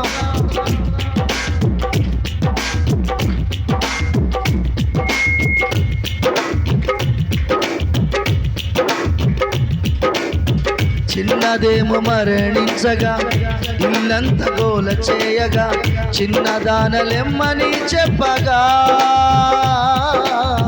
మరణమే ఓడిపోయేగా. చిన్నదేమో మరణించగా ఇల్లంత గోల చేయగా, చిన్నదానలెమ్మని చెప్పగా మరణమే ఓడిపోయేగా. మరణాన్ని గెలిచావేసయ్యా, మమ్ము బ్రతికించావేసయ్యా. చెప్పలే, మరణాన్ని గెలిచావేసయ్యా,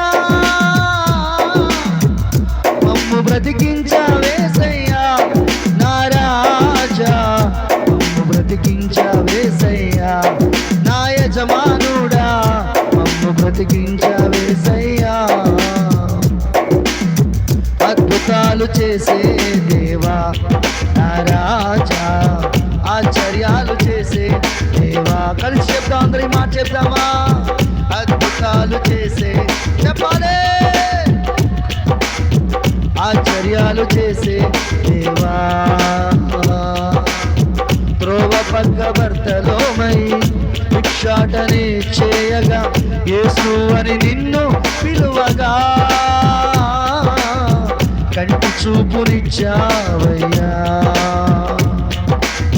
త్రోవ పక్క భర్తలోమై భిక్షాటనే చేయగా, యేసు అని నిన్ను పిలువగా కంటి చూపునిచ్చావయ్యా. కన్నీరు తుడిచావేసయ్యా, కష్టాన్ని తీర్చావేసయ్యా. చెప్పాలే, కన్నీరు తుడిచా, కష్టాన్ని తీర్చావేసయ్యా నా రాజా, కష్టాన్ని తీర్చావేసయ్యా నా యజమానుడా, కష్టాన్ని తీర్చావేసయ్యా. అద్భుతాలు చేసే దేవా నా రాజా, ఆశ్చర్యాలు చేసే. చప్పుడు కొడుతూ అందరం కూడా పాడదామా? అద్భుతాలు చేసే దేవా నా రాజా, ఆశ్చర్యాలు చేసే. నీ వంటి వారు పేరిలలోనా, నీ వంటి వారు పేరిలలోనా, నీవే మాకు దేవుడవయ్యా, నీవే మాకు దేవుడవయ్యా. ఆరాధన స్తుతి ఆరాధన, ఆరాధన స్తుతి ఆరాధన. యేసయ్యా యేసయ్యా యేసయ్యా యేసయ్యా యేసయ్యా యేసయ్యా యేసయ్యా యేసయ్యా యేసయ్యా యేసయ్యా యేసయ్యా యేసయ్యా యేసయ్యా.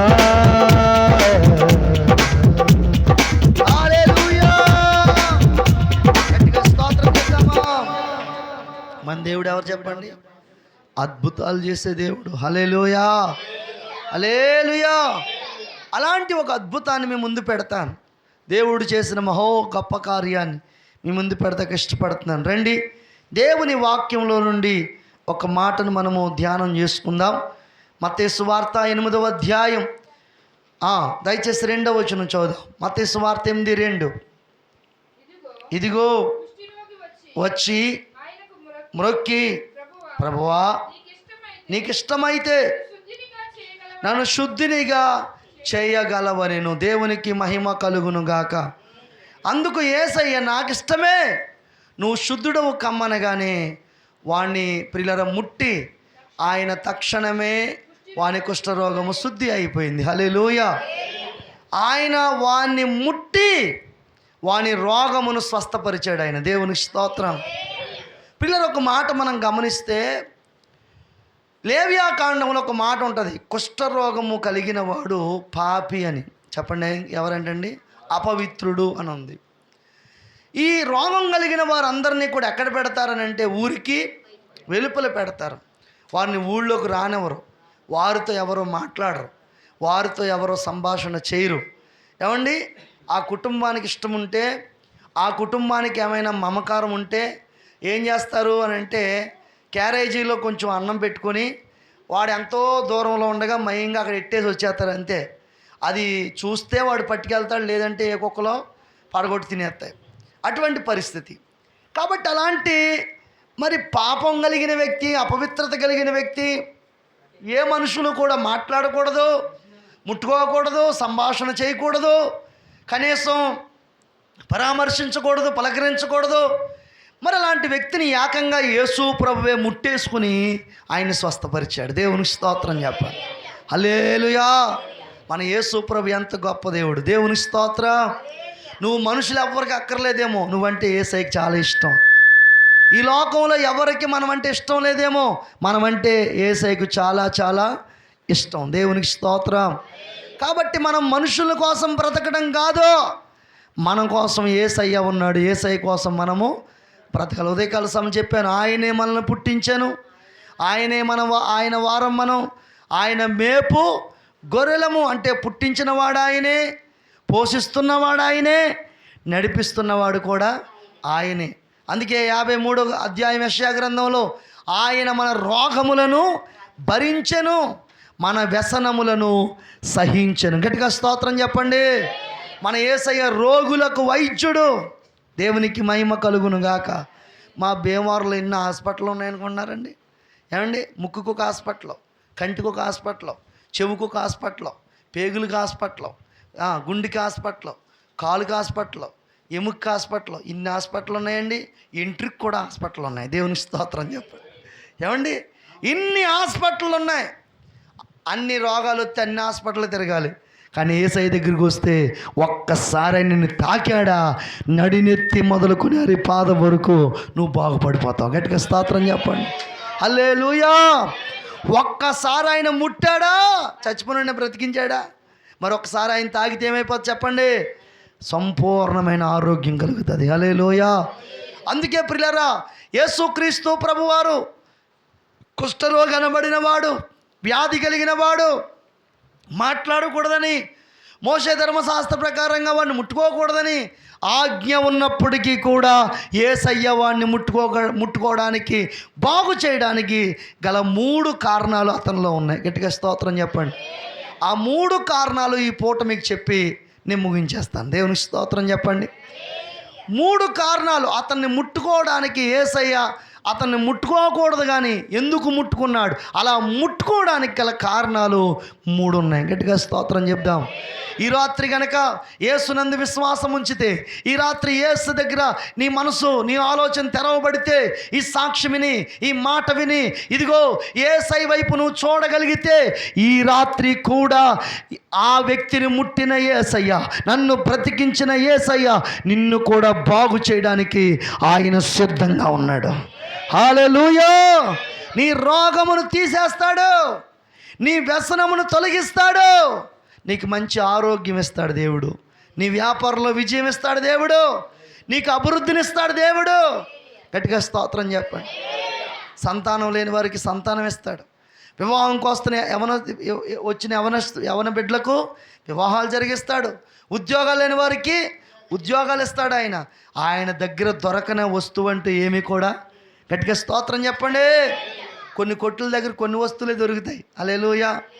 మనం ఇక్కడ కొన్ని వస్తువులే దొరుకుతాయి. బంటుమల్లి వెళ్తే కొన్ని వస్తువులు దొరుకుతాయి. మచిలీపట్నం వెళ్తే, ఇక మచిలీపట్నంలో దొరకంది ఇంకెక్కడ దొరుకుతుందండి? విజయవాడలో దొరుకుతుంది.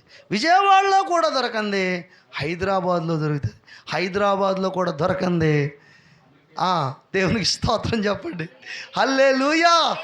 అమెరికాలో కూడా దొరకంది యేసయ్య దగ్గర దొరుకుతుంది. గట్టిగా చప్పలోడి దగ్గరగా స్తోత్రం చెప్పండి.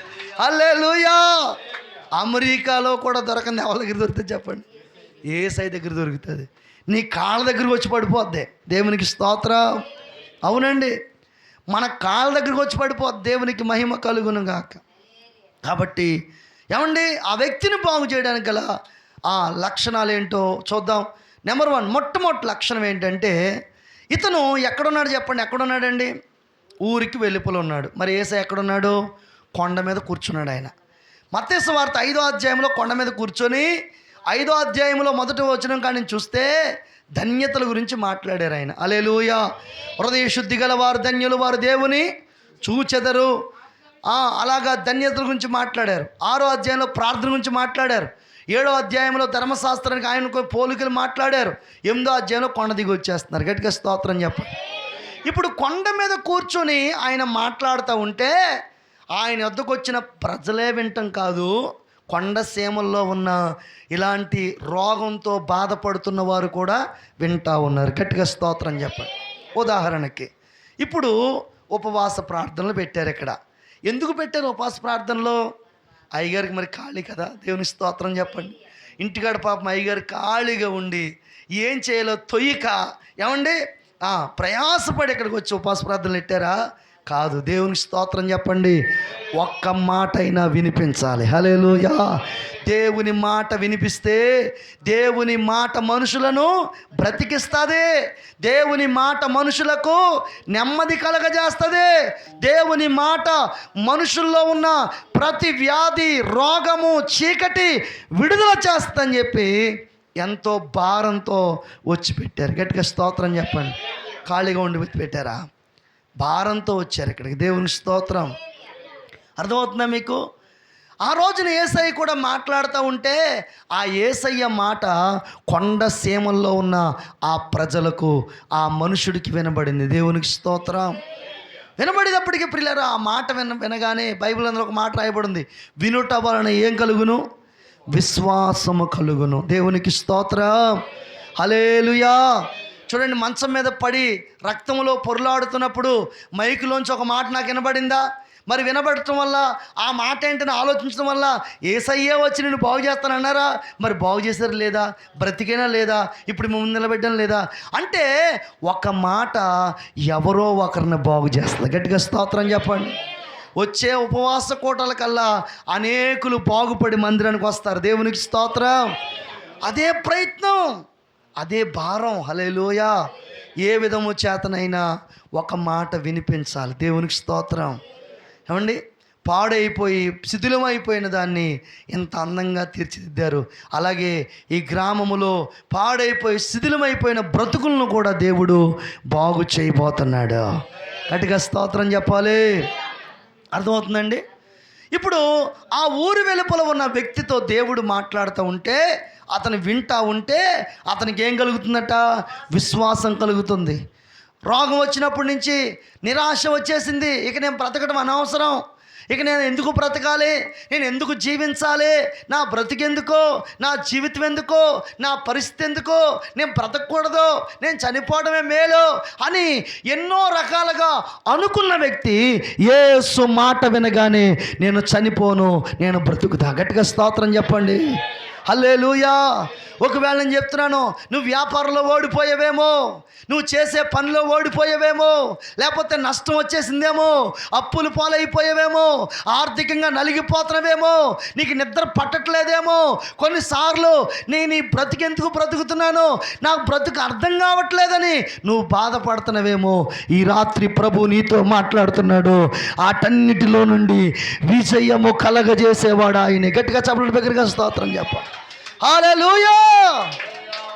నిరాశలో ఉన్న, నిస్పృహలో ఉన్న, వేదనలో ఉన్న, బాధలో ఉన్న, కన్నీటితో ఉన్న నీ జీవితాన్ని వెలిగించడానికే ఈ ఉపవాస కోటలు దేవుడు ఏర్పాటు చేశాడు. హల్లెలూయా. పని పాట లేక కాదు, సమయాన్ని గడపడానికి కాదు. గట్టిగా స్తోత్రం చెప్పండి. ఏమండి, మధ్యాహ్నం నాకు చక్కగా భోజనం పెట్టి నాకు విశ్రాంతిని ఇచ్చేశారు. దేవునికి స్తోత్రం. శుభ్రంగా పడుకున్నాను. లేచిన తర్వాత అయ్యగారిని ఎదుర్కొన్నాను. హల్లెలూయా. ఎక్కడ అయ్యగారు? దేవునికి మహిమ కలుగుగాక. అప్పటికే ఎండ మాడిపోయి గుండు మాడిపోతుంది. దేవునికి స్తోత్రం. కానీ పాపం అయ్యగారు ఎక్కడికో వెళ్ళి అన్నీ చక్కబెట్టిన వస్తున్నారు. దేవునికి స్తోత్రం చెప్పండి. ఎందుకింత ప్రయాస, ఎందుకింత భారం అంటే ఏ విధము చేతనైనా ఈ ఊళ్ళో ప్రజలు రక్షణ పొందాలి, వాళ్ళందరూ బాగుపడాలి, వాళ్ళందరూ ఆశీర్వదించబడాలి, వారందరూ దీవించబడాలి. అలా కోరుకునేది ఎవరో తెలుసండి? ఒక సేవకుడే కోరుకుంటాడమ్మ. హల్లెలూయా. ఒక సేవకుడే కోరుకుంటాడు. గట్టిగా స్తోత్రం చెప్పండి. ఎందుకంటే మన బాగు మన ఇంటి పక్క వాళ్ళే కోరుకోరు, మన ఇంట్లో వాళ్ళే కోరుకోరు. దేవుని స్తోత్రం చెప్పండి. ఒకసారి మా విశ్వాసుల్లో ఒక ఆవిడండి, పాపం భర్త చనిపోయారు. పెళ్ళైన తర్వాత 2 ఆడపిల్లలు. ఒక రాజుగారి ఇంట్లో వంట పని చేస్తుంది ఆవిడ. పాపం మా రాజుగారి ఆ పిల్లలను చదివిస్తూ ఉన్నారు.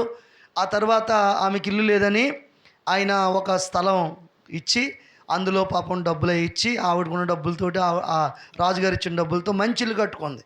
చక్కగా ప్లాస్టర్ సీలింగ్ చేయించారు, కింద మొత్తం అన్నీ వేయించేసి అంతా అయిపోయిన తర్వాత నా దగ్గరికి వచ్చింది. అయ్యగారు, మా ఇల్లు ఓపెనింగ్ చేయాలి, కొంచెం రండి అంటే సరేనని, పలానా రోజమ్మా మరి నీ బంధువులకి అందరికీ చెప్పుకో, మీ అమ్మవారింటికి అలాగే మీ అత్తవారింటి కాడ ఉన్న వాళ్ళందరికీ చెప్పుకో, వాళ్ళు కూడా వస్తారు, చక్కగా ఓపెనింగ్ చేద్దామన్నారు. సరే, ఇక ఓపెనింగ్ వెళ్ళామండి మేము సంఘస్థులు అందరం కూడా. ఎందుకంటే ఆవిడ పాపం దిక్కులేని ఆవిడని దేవుడు దర్శించాడు, మంచి ఇల్లు ఇచ్చాడు అని ఎంతో సంతోషంగా మేము అందరం వెళ్ళాం. వెళ్తే ప్రియమైన దేవుని బిడ్డలు, ఈ బంధువులు చుట్టాలు వచ్చారు. ఒక్కళ్ళ ముఖంలో నవ్వు లేదండి. దేవుని స్తోత్రం చెప్పండి. ఒక్కళ్ళ ముఖంలోనూ ఆనందం లేదు. ఏమండి ఇలా చూస్తున్నారు అన్నారు, హల్లెలూయా. ఇలా చూస్తున్నారు, ముఖం 3 రకాలుగా తిప్పేసుకుంటున్నారు. దేవునికి మహిమ కలుగును గాక. సరే, నేను ప్రార్థన చేసి రిబ్బన్ కట్ చేసి గదుల్లోకి వెళ్ళి స్తోత్రం చెల్లింది మన పాట పాడి ఇవన్నీ చేసుకుని ప్రార్థన ఎట్టి భోజనాలు అయిపోయిన తర్వాత ఇంటికి వచ్చేసాను. ఇంటికి వచ్చేసి అలా కూర్చోలో కూర్చుంటే పాపం ఈవిడ వచ్చి ఏడుస్తూ ఉంది. పాస్టర్ గారండి అని ఏడుతుంది. ఎందుకమ్మా ఏడుతున్నావు? ఎంత అద్భుతంగా జరిగిందమ్మా, ఏమైందిరా, ఎందుకు ఏడుతున్నావురా అని అంటే, ఓసారి మా ఇంటికి రండి అంది. వెళ్ళాను. వెళ్ళేప్పటికీ ఈ బంధువులు అందరూ భోజనం చేయట్లేదంట. దేవుని స్తోత్రం. భోజనం చేయకుండా ఏం చేస్తారంటే, ఒకళ్ళేమో ఆ మూల, ఒకళ్ళు ఈ మూల, ఒకళ్ళు ఈ మూల, ఒకళ్ళు ఈ మూల ఉన్నారు. ఏంటమ్మా భోజనాలు చేయట్లేదంటే, ఏంటమ్మా భోజనాలు చేయట్లేదంటే, ఏముందండి, ఏదో 4 చోట్ల 4 స్తంభాలు వేసుకుని ఏదో రేకి వేసుకుంటుంది అనుకున్నామండి, ఇంత పెద్ద ఇల్లు కట్టేస్తుంది అనుకోలేదండి. 5-6 దేవుని స్తోత్రం చెప్పండి. ఇంత పెద్ద ఇల్లు కట్టేదని అనుకోలేదండి మేము. ఏదో 4 రేకులు వేసుకుంటే కనుక మేము చాలా సంతోషించేవాళ్ళమండి. చూసారా ఎంత అసూయే. పోన్లే పాపం భర్త లేని ఆవిడ కదా, దిక్కులేని ఆవిడ కదా, ఇంత మంచి ఇల్లు కట్టుకుందని ఒక్కలైనా సంతోషించారా? అది మానవ నైజం. దేవుని స్తోత్రం చెప్పండి. కానీ సేవకుడు అలా కాదండి. నువ్వు బాగుపడాలని కోరుకుంటాడో, నువ్వు తలగా ఉండాలని కోరుకుంటాడో, నువ్వు దీవెన పొందాలని కోరుకుంటాడో, అన్ని రంగాలలో నువ్వు అభివృద్ధి చెందాలని ప్రతి క్షణము కూడా నీ కోసం భారం కలిగి, నీ బాధ తన బాధగా చేసుకొని, నీకున్న వేదన తన వేదనగా చేసుకొని నీ కోసం ప్రయాసపడతాడు. అదే దైవజనుడి గొప్ప లక్షణం. గట్టిగా స్తోత్రం చెప్పండి. అందుకే ఉపవాస కూటలు ఏర్పాటు చేశారు. నువ్వు బాగుపడాలి, నువ్వు దీవించబడాలి, నువ్వు అభివృద్ధి పొందాలి, నువ్వు ఆశీర్వదించబడాలి, నీ పరిస్థితులు బాగుపడాలి. అదే దైవజనులకు ముఖ్య ఉద్దేశం. హల్లెలూయా. కాబట్టి ప్రియ దేవుని బిడ్డలారా, నేను చెప్తున్న విషయం ఏంటంటే, ప్రియులరా, ఆ కొండ మీద కూర్చొని యేసయ్య మాట్లాడుతుంటే ఆ మాట ఎవరికి వినబడిందండి? కృంగిపోయి, కృషించిపోయి, నలిగిపోయి, వేసారిపోయి, బ్రతుకు మీద ఆశ కోల్పోయిన ఈ కుష్ఠరోగి అనబడిన వాడికి వినబడినప్పుడు ఈ కుష్ఠరోగికి ఏం కలిగిందా? విశ్వాసం కలిగింది. చెప్పండి, ఏం కలిగిందమ్మా? విశ్వాసం కలిగింది. హల్లెలూయా. విశ్వాసము లేకుండా దేవునికి ఇష్టడై ఉండుట అసాధ్యము. ఆయన వద్దకు వచ్చేవాడు ఆయన ఉన్నాడనియు, ఆయన వద్దకు వచ్చేవానికి ఆయన ఫలము దయచేయమాడనియు నమ్మవలను కదా. గట్టిగా స్తోత్రం చెప్పండి. ఈ పూట నువ్వు మందిరానికి వచ్చావంటే, ఈ పూట మందిరంలో కూర్చున్నావంటే ఖచ్చితంగా నువ్వు ఏది అడిగావో అది పొందుకోబోతున్నావు. ఏదైతే ప్రార్థన చేసావో అది దేవుడు నీకు ఇవ్వబోతున్నాడో, ఏదైతే ప్రభు సన్నిధిలో బ్రతిమలాడుకున్నావో అది ఖచ్చితంగా పొందుకుని వెళ్తావు. హల్లెలూయా. ఖాళీగా వచ్చిన మనము ఏదోటి పట్టుకెళ్ళిపోవాలి. అలాగే నీ బాక్స్లో పట్టుకెళ్ళిపోకూడదు. దేవుని స్తోత్రం చెప్పండి. ఒక ఆవిడ అలా పట్టుకెళ్ళిపోమని కానుకలు పెట్టి అట్టుకుపోయిందంట. దేవుని స్తోత్రం. ఎంత మంచి ఆవిడ. హల్లెలూయా. మరి ఎప్పటి నుంచి ఉందో మనసు కానుకలు పెట్టి మీద కానుకలు పెట్టట్టు వెళ్ళిపోయిందంట. హల్లెలూయా. కాబట్టి ఏదో ఒకటి పట్టుకెళ్ళిపోమని పాస్టర్ గారు అని చెప్పేసి గబాల్ని సంకలో పెట్టేసుకుని దాని మీద శంకప్పేయకూడదు. దేవుని స్తోత్రం చెప్పండి. కొంతమంది చెప్పులట్టుపోతారు. దేవుని స్తోత్రం. ఎవట్టుపోతారండి? కొత్త చెప్పులు అట్టిపోతారు గుడికాడికి వచ్చిన వాళ్ళు. హల్లెలూయా. కాబట్టి నేను చెప్తున్న విషయం ఏంటంటే దేవుని మహిమను మోసుకొని పోవాలి, ఆయన శక్తిని మోసుకొని పోవాలి, ప్రభావమును మోసుకొని పోవాలి. విశ్వాసము గలవారమై ఉండాలి. చెప్పండి, ఏం గలవారమై? విశ్వాసం గలవారమై ఉండాలి. మన విశ్వాసము ప్రియులరా అది ప్రతిష్టమైందై ఉండాలి, నిలకడగా ఉండాలి. అతడు చూడండి, అంతమందిలో అతడు దేవుని మాట మీద ఏం కలిగి ఉన్నాడు చెప్పండి? విశ్వాసం కలిగి ఉన్నాడు. నీ విశ్వాసం మీద నిలబడాలి, అది దేవునికి స్తోత్రం. కొంతమంది విశ్వాసాన్ని చెడిపేసే మాటలు మాట్లాడతారు, ఆ మాటలు వినకూడదు. మనం విశ్వాసాన్ని పోగొట్టే మాటలు మాట్లాడతారు, ఆ మాటలు వినకూడదు. మనం ఎప్పుడు విశ్వాసం మీద నిలకడగా ఉండాలి. ఆ విశ్వాసం మనల్ని ఏం చేస్తుందంటే ఫలింపజేస్తుంది. హల్లెలూయా. గట్టిగా స్తోత్రం చెప్పండి. ఇందాక పాస్టర్ గారు ప్రార్థన చేస్తున్నప్పుడు ఒక విషయం చెప్పారు. ఏమని? తల్లిగారు మరి ఆత్మీయ నాయకురాలు, మరి అమ్మగారు, వారు తిరిగిన ప్రతి స్థలములో మందిరం కట్టబడుతుందంట. ఆమె చెప్పండి గట్టిగా. నిజమే, వారు ఆ కాలంలో ఎంత ప్రయాసపడ్డారు. ఈ రోడ్లు లేని ప్రాంతానికే ఏమీ లేని సౌకర్యాలు. ఇప్పుడంటే మోటార్ సైకిల్ డ్రుర్రమని చంద్రగడ దేవుని స్తోత్రం చెప్పండి.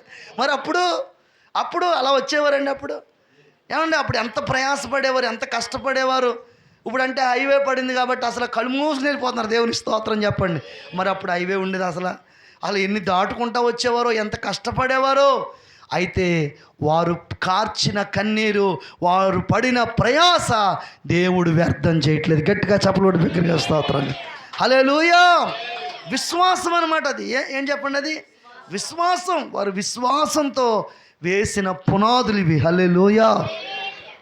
కాబట్టి నేను చెప్తున్న విషయం ఏంటంటే విశ్వాసం ఉండాలి. ఏముండాలి చెప్పండి అమ్మా? విశ్వాసం. ఇప్పుడు యేసయ్య అతనిలో ఏం చూస్తున్నాడు? విశ్వాసం చూస్తున్నాడు. మనలో కూడా యేసయ్య విశ్వాసం చూడాలి. ఆ విశ్వాసం ఎలా ఉండాలంటే చెదిరిపోయే విశ్వాసం కాదు, కదిలిపోయే విశ్వాసం కాదు, పడిపోయే విశ్వాసము కాదు. మనం విశ్వాసము గలవారమై ఉండాలి. రెండో విషయానికి వస్తే అతనిలో రెండో మాట తెగింపు కనబడుతుంది. ఏం కనబడుతుంది చెప్పండి అమ్మా? ఎలా కనబడుతుంది తెగింపు అని అంటే, ఇప్పుడు అంతమంది ఒక్కడే ఉండడానికి చాలామంది కుష్ఠరోగులు ఉంటారు. వాళ్ళందరిలోని ఇతను ఒక్కడే విశ్వాసం కలిగి ఉన్నాడు. ఇప్పుడు యేసు ప్రభు దగ్గరికి రావాలంటే యేసు ప్రభు సింగిల్గా ఉంటాడా చెప్పండి? జనం ఉంటారు, 12 మంది ఉంటారు. 12 మందితో పాటు ఇంకా అనేక మంది ప్రజలు ఉంటారు కదా. మరి యేసయ్య దగ్గరికి రావాలంటే స్తోత్రం చెప్పండి గట్టిగా. యేసయ్య దగ్గరికి రావాలంటే సింగిల్గా అలా వచ్చేట అవుతుందా? ఒకవేళ వాళ్ళకు దొరికితే వాళ్ళు ఏం చేస్తారు? రాళ్ళు పట్టి కట్టి చంపేస్తారు. ఇక్కడ ఉంటే కొంతకాలమైనా బ్రతుకుతాం, అక్కడికి వెళ్తే ఇప్పుడే చంపేస్తారు. కానీ ప్రాణమైనా పోయినా పర్లేదు, యేసు దగ్గరికి వెళ్ళటమే నాకు ముఖ్యం. గట్టిగా స్తోత్రం చెప్పండి. హల్లెలూయా. ప్రాణమైనా పోయినా పర్లేదు, యేసు ముందు నిలబడటమే ముఖ్యం. నేను అంటాను ప్రియులారా, నిన్ను ఆత్మీయంగా నువ్వు బలపడుతుంటే, ఆత్మీయంగా నీ జీవితం బలపరచబడుతుంటే నువ్వు ఎవరి మాట లెక్క చేయకూడదు. దేవుని స్తోత్రం చెప్పండి. వాక్యం ద్వారా నువ్వు బలపరిచే, వాక్యం ద్వారా నీ జీవితం బాగుపడుతుందని అనుకుంటే కనుక నువ్వెవరి మాటక లెక్క చేయకూడదు. గట్టిగా స్తోత్రం చెప్పండి. ప్రియులారా, అతను కూడా చుట్టుపక్కల అందరూ అన్నారు, ఒరు నువ్వు వెళ్తావు కానీ అక్కడ రాళ్ళు ఇచ్చి కొట్టేస్తారా, వాళ్ళు ఇలా చేస్తారా అలా చేస్తారా అంటే, ఎక్కడైనా చచ్చిపోయేది అక్కడైనా చచ్చిపోయేది అని తెగించాడంట. దేవునికి స్తోత్రం చెప్పండి. ఏం చేశాడమ్మా? తెగింపు ఉండాలి మనకి. దేవునికి స్తోత్రం. ఎన్నాళ్ళు తెగింపు లేని భక్తి చేస్తాం మనం? తెగింపు చేయాలి, తెగించాలి మనం. ఆ కుష్ఠరోగి తెగించాడు. ప్రియులారా, తెగింపు అంటే ఒక మాట నాకు గుర్తొస్తూ ఉంది. ఒకసారి నేను అమలాపురం దగ్గర కాట్రేన్ కొన్న ఊరు వెళ్ళాను. ఆ ఊరిలో ప్రియులారా ఇలాగే ఉపవాస కూటాలు జరుగుతున్నాయి. రాత్రికి సాక్ష్యం చెప్పాను, మరుసటి ఉదయం వాక్యం చెప్పాను. వాక్యం అయిపోయిన తర్వాత పాస్టర్ గారు అన్నారు, మరి 3 రోజుల నుంచి కూటాలు జరుగుతున్నాయి, మీరు ఏం చేస్తారని అడిగారు. దేవునికి మహిమ కలుగును గాక. ఎవరు మాట్లాడలేదు. ఒక వ్యక్తి లేచి అన్నాడు, అయ్యారు ఈ కూడికలకు 25,000 ఇద్దాం అనుకున్నాడు. దేవుని స్తోత్రం చెప్పండి. నేను చాలా సంతోషిస్తే పాస్టర్ గారు పిల్లలు అన్నారు, నీకే 15 లక్షలు అప్పు ఉంది, ఎక్కడి నుంచి తెచ్చుతావు 25,000? కూర్చో అన్నారు. కూర్చోమన్నాడు. కూర్చోవాలి కదండి మనోడు. కూర్చోకపోగా అన్నాడు, అయ్యారు 15 లక్షల అప్పు ముందు 25,000 ఎంతలాండి అన్నాను. గట్టిగా దేవుని స్తోత్రం చెప్పండి. మరి వాళ్ళు తెచ్చిచ్చాడు అయ్యగారికి. ఏమండి అయిపోయిన తర్వాత సాయంత్రం నన్ను బస్సు ఎక్కించడానికి తీసుకెళ్తున్నారు, అమలాపురం బస్సు. ఈ లోపల మనోడు పరిగెత్తుకుంటూ వస్తున్నాడు. అయ్యగారు అంట. ఏమరా నాయన అంటే, ఏముంది అయ్యగారు, ఇందాక 25,000 ఇచ్చాను కదండి, ఇప్పుడు ఇచ్చేయమంటావని అన్నారు. ఉండండి బాబు చెప్పేది అంటున్నారు. ఏంటంటే, ఏమి లేదు అయ్యగారు, దేవుడు నా పట్ల ఒక అద్భుతం చేశాడు. గట్టిగా స్తోత్రం చెప్పండి. ఏంటి అద్భుతం అంటే, ఎప్పుడైతే నేను ఇలాగా లేనప్పుడు వడ్డీలు కడతా భయంకరం బాధలు అనుభవిస్తా ఉన్నప్పుడు దేవునికి ఇవ్వాలని ఒక తెగింపుతో ముందుకు వచ్చాను. దేవుడు నా దరిద్రత అంతా ఒక్కసారి తీర్చేశాడు. గట్టిగా స్తోత్రం చెప్పండి. హల్లెలూయా. ఏం చేశాడంటే ఏమి లేదండి, మా తాతయ్య గారిది కాకినాడ, మాది అమలాపురం. అయితే మా తాతయ్య గారికి మా నాన్నగారికి చిన్నప్పుడే గొడవ అయిపోయింది. ఆ గొడవలో మా నాన్నగారు ఇల్లు విడిచిపెట్టి వచ్చేస్తుంటే మా తాతయ్య గారు అన్నారంట, ఒరే నా ఆస్తిలో చిల్లి గవ్వ కూడా నీకు ఇవ్వనన్నారంట. మా నాన్న అన్నాడంట, నీ గవ్వ వద్దు నువ్వు వద్దు అని వచ్చాడంటండి. అమలాపురంలో స్థిరపడ్డాడు. అమలాపురంలో పెళ్ళి అయింది. అమలాపురంలో మేము పుట్టాము. కానీ మేము పుట్టినప్పుడు కానీ, ఆయన పెళ్ళైనప్పుడు కానీ, మా పెళ్ళైనప్పుడు కానీ, మా పిల్లలు పుట్టినప్పుడు మా తాతయ్య మా దగ్గరికి రాలేదు. ఎప్పుడు మమ్మల్ని కూడా అక్కడికి తీసుకెళ్ళలేదు. అయితే కొన్ని సంవత్సరాలు అయిపోయింది. ఆయన చనిపోయాడు, మా నాన్నగారు చనిపోయారు. మా నాన్నగారు కూడా మరి తాతయ్య ఇంటికి వెళ్ళినని ఎప్పుడు చెప్పలేదు. రోజులు గడిచిపోతున్నాయి. అన్నదమ్ముల బిడ్డలు అప్పుడప్పుడు మాట్లాడుకుంటున్నాం. అయితే ఇందాక మా అన్నయ్య ఫోన్ చేయడండి. ఫోన్ చేసి, ఒరే తాతయ్య ఆస్తి కాకినాడ నడిబొడ్లో స్థలం ఉంది, అది అమ్మేద్దామని ఎప్పటి నుంచో అనుకున్నాం. అయితే ఇవాళ బేరం వచ్చింది, అమ్మేత్తకు సిద్ధపడి దస్తావేజులు తీసాం. ఆ దస్తావేజుల్లో మొట్టమొదటి పేరు నీ పేరే ఉంది. గట్టిగా చెప్పలేడు, బిగ్గరగా స్తోత్రం చెప్పండి. ఎవరి పేరు ఉందంటండి? ఈ అమలాపురముడి పేరు ఉందంట. హల్లెలూయా. కాబట్టి నీ వాటాకి 15 లక్షలు వచ్చింది, నీ వాటాకి 25 లక్షలు వచ్చింది, వచ్చి పట్టుకెళ్ళిపోరా అన్నారంట. గట్టిగా దేవునికి స్తోత్రం చెప్పండి. వచ్చినా కూడా చెప్పినోడు ఉన్నారండి ఇప్పుడు. హల్లెలూయా. అది దేవుడు కదిలింతే అవడం చెప్పాల్సిందే. దేవుని స్తోత్రం. వెంటనే మనవాడు వెళ్ళిపోయి 25 లక్షలు తెచ్చుకుని 15 లక్షలు అప్పు తీరిపోగా 10 లక్షల నిలవలో ఉన్నాడు. గట్టిగా స్తోత్రం చెప్పండి. చూసారా, దేవుని పని కోసం నిలబడాలి మనం. దేవుడి పని విషయంలో తెగించాలి మనం. హల్లెలూయా. ఇక్కడ ఎంతమంది బాప్తిసాలు పొందారు? గట్టిగా స్తోత్రం చెప్పండి. బాగా చేతులు పైకి ఎత్తాలి. బాప్తిసాలు తీసుకున్న వాళ్ళు దేవునికి మహిమ కలుగును గాక. ఇంకా తీసుకోలేని చేతులు ఎత్త, నేను ఏమన్నా ఎత్తండి పర్లేదు, దేవుడు మిమ్మల్ని కూడా దీవించును గాక. ఆ తల్లిగారు దేనికి ఎత్తట్లేదు, ఎత్తండి ఒకసారి. తీసుకున్నారా మీరు? తీసుకున్నారు, ఓకే. నేను ఏమంటానంటే, మన హృదయాన్ని ఇవ్వడానికి కూడా ఏం చేయాలి చెప్పండి? తెగించాలి. దేవునికి స్తోత్రం చెప్పండి. ఎన్నాళ్ళని వాక్యం వెంట అలాగే రోజులు గడిచిపోతా, అలాగే దినాలు గడిచిపోతూ ఉంటే ప్రయోజనం ఏముంది? నువ్వు తెగిస్తే ఈ రాత్రి దేవుడు అద్భుతం చేయడం ప్రారంభిస్తాడు. తెగిస్తే నీ భర్తను మార్చేస్తాడు, తెగిస్తే నీ కుటుంబాన్ని మారుస్తాడు, తెగిస్తే నీ పరిస్థితులను మారుస్తాడు. తెగించకుండా మనం అలాగే ఉంటే మన పరిస్థితులు మారవు. హల్లెలూయా. అందుకే ప్రభు అన్నారు, ఇదే రక్షణ దినం, ఇదే అనుకూల సమయం. ఎవరైతే మారు మనసు పొంది రక్షణ పొందారో వారు జీవితాలను దేవుడు బాగు చేస్తాడు. హల్లెలూయా. కాబట్టి చెప్పండి, దేవుని పని కోసం తెగించాలి, మన హృదయం ఇవ్వడానికి కూడా తెగించాలి. దేవునికి ఇచ్చేటప్పుడు మనం తెగిస్తే గనక దేవుడు గొప్ప కార్యాలు చేస్తాడు. మూడవ మాట ఏంటంటే, అతనిలో ఉన్న మూడవ మాట, యేసయ్య దగ్గరికి వచ్చి మోకరించి అన్నాడు, నీకిష్టమైతే నన్ను శుద్ధునిగా చెయ్యి అన్నాడు. హల్లెలూయా. యేసయ్య వాడిని ముట్టుకోవడానికి 3 కారణాలు ఉన్నాయి అతనిలో. ఒకటి, అతనిలో ఏముందండి? విశ్వాసం. 2, అతనిలో ఏముందండి? తెగింపు. 3, అతనిలో ఏముందంటే నీకిష్టమైతే. హల్లెలూయా. ఇప్పుడు అతను ఏమనాలండి? ఇంతమందిని దాటుకుంటూ వచ్చానయ్యా, నీకోసమే వచ్చానయ్యా, నీకోసమే వచ్చానయ్యా, నీకోసమే వచ్చానయ్యా అని అంటే యేసయ్యకి ఏమైపోద్ది? ఇంకా నా కోసమే వచ్చాడంట, నా కోసమే వచ్చాడని గమ్మున చేయి చాపేస్తాడుగా. మరి అలా జరగలేదు. దేవునికి స్తోత్రం చెప్పండి. మరేమన్నాడు చెప్పండి? మోకరించి, నీకు నచ్చితే నన్ను బాగు చేయ, నీకు నచ్చితే బాగు చేయ అన్నాడు. యేసయ్య అంటనే అన్నాడు, నాకు ఇష్టమే, నువ్వు శుద్ధుడు కమ్మనగానే వానికున్న కుష్ఠరోగము శుద్ధి అయిపోయింది. హల్లెలూయా. అమ్మా, నేను ఒక్క మాట అంటాను, యేసయ్య దగ్గర మన ఇష్టం పనిచేయదండి. హల్లెలూయా. యేసయ్య దగ్గర మన ఇష్టం పనిచేయదు. ఇన్ని రోజులు నీ ఇష్టం అనుకుని భక్తి చేసావు, ఏం సాధించావు? ఏం విజయం సంపాదించుకున్నావు? నీ కుటుంబంలో సమాధానం ఉందా? నీ కుటుంబంలో నెమ్మది ఉందా? నీ కుటుంబంలో శాంతి ఉందా? నీ కుటుంబంలో ఆరోగ్యం ఉందా? ఈ రోజు నుంచి అంటున్నాను, నా ఇష్టం కాదయ్యా, ఏదైనా ఉందంటే నీ ఇష్టమే. హల్లెలూయా. యేసయ్య చిత్తాన్ని ఎవరైతే నెరవేరుస్తారో, యేసయ్య ఇష్టాన్ని ఎవరైతే నెరవేరుస్తారో వారి జీవితాలను దేవుడు కడతాడు. దేవుని స్తోత్రం. వారు బ్రతుకులను దేవుడు కడతాడు. వారి జీవితాలను దేవుడు నిలబెడతాడు. ఆమె చెప్పండి, గట్టిగా చెప్పండి. ఇప్పుడు యేసయ్య ఇష్టం జరగాలనుకుంటున్నారా? మీ ఇష్టం జరగాలనుకుంటున్నారా? యేసయ్య ఇష్టం జరగాలి, యేసయ్య ఇష్టం జరగాలి. అందుకే అన్నాడు, నీకు ఇష్టమైతే అనగానే యేసు ప్రభుకి ఎంత ఇష్టం వచ్చేసిందంటే అసలు ముట్టుకోకూడదు ఆ వ్యక్తిని, అలాంటి వ్యక్తిని ముట్టుకొని మరి బాగు చేశాడు యేసయ్య. గట్టిగా స్తోత్రం చెప్పండి. అంటే మనం యేసయ్యకు నచ్చిన జీవితాన్ని జీవించాలి. యేసయ్య మెచ్చే జీవితాన్ని జీవించాలి.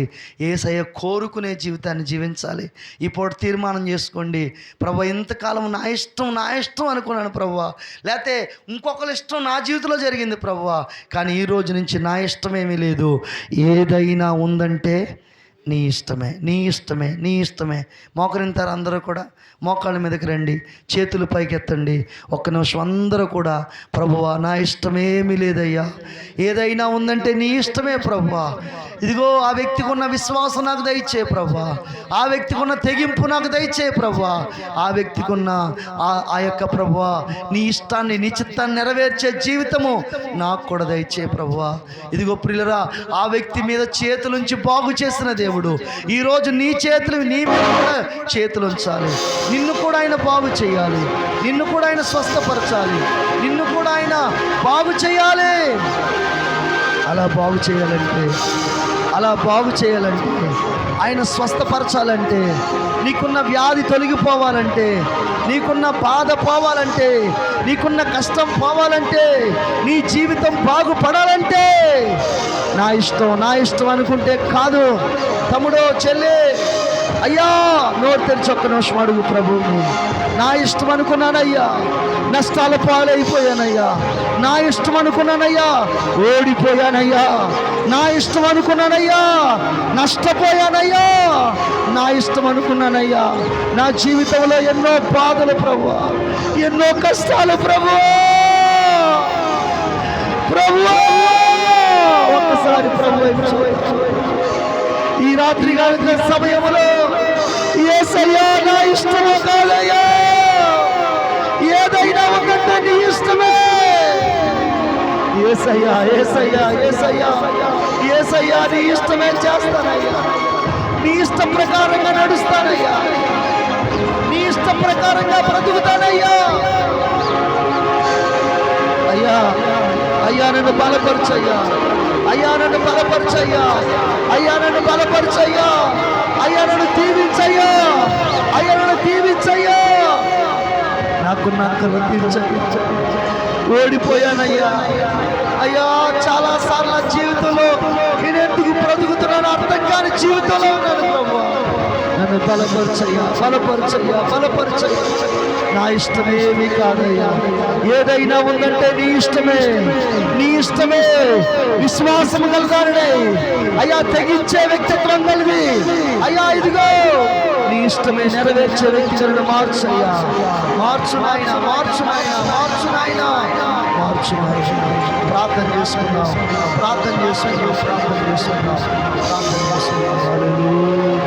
హల్లెలూయా. Thank you Jesus. హల్లెలూయా. నోరు తెరిచి అందరూ నోరు తెరిచి, అమ్మా నీ కన్నీళ్ళు దేవుడు చూస్తున్నాడు, నీ బాధ దేవుడు చూస్తున్నాడు, నీ కష్టాన్ని దేవుడు చూస్తున్నాడు. ప్రార్థన చేసుకున్నాం. హల్లెలూయా. యేసయ్యా.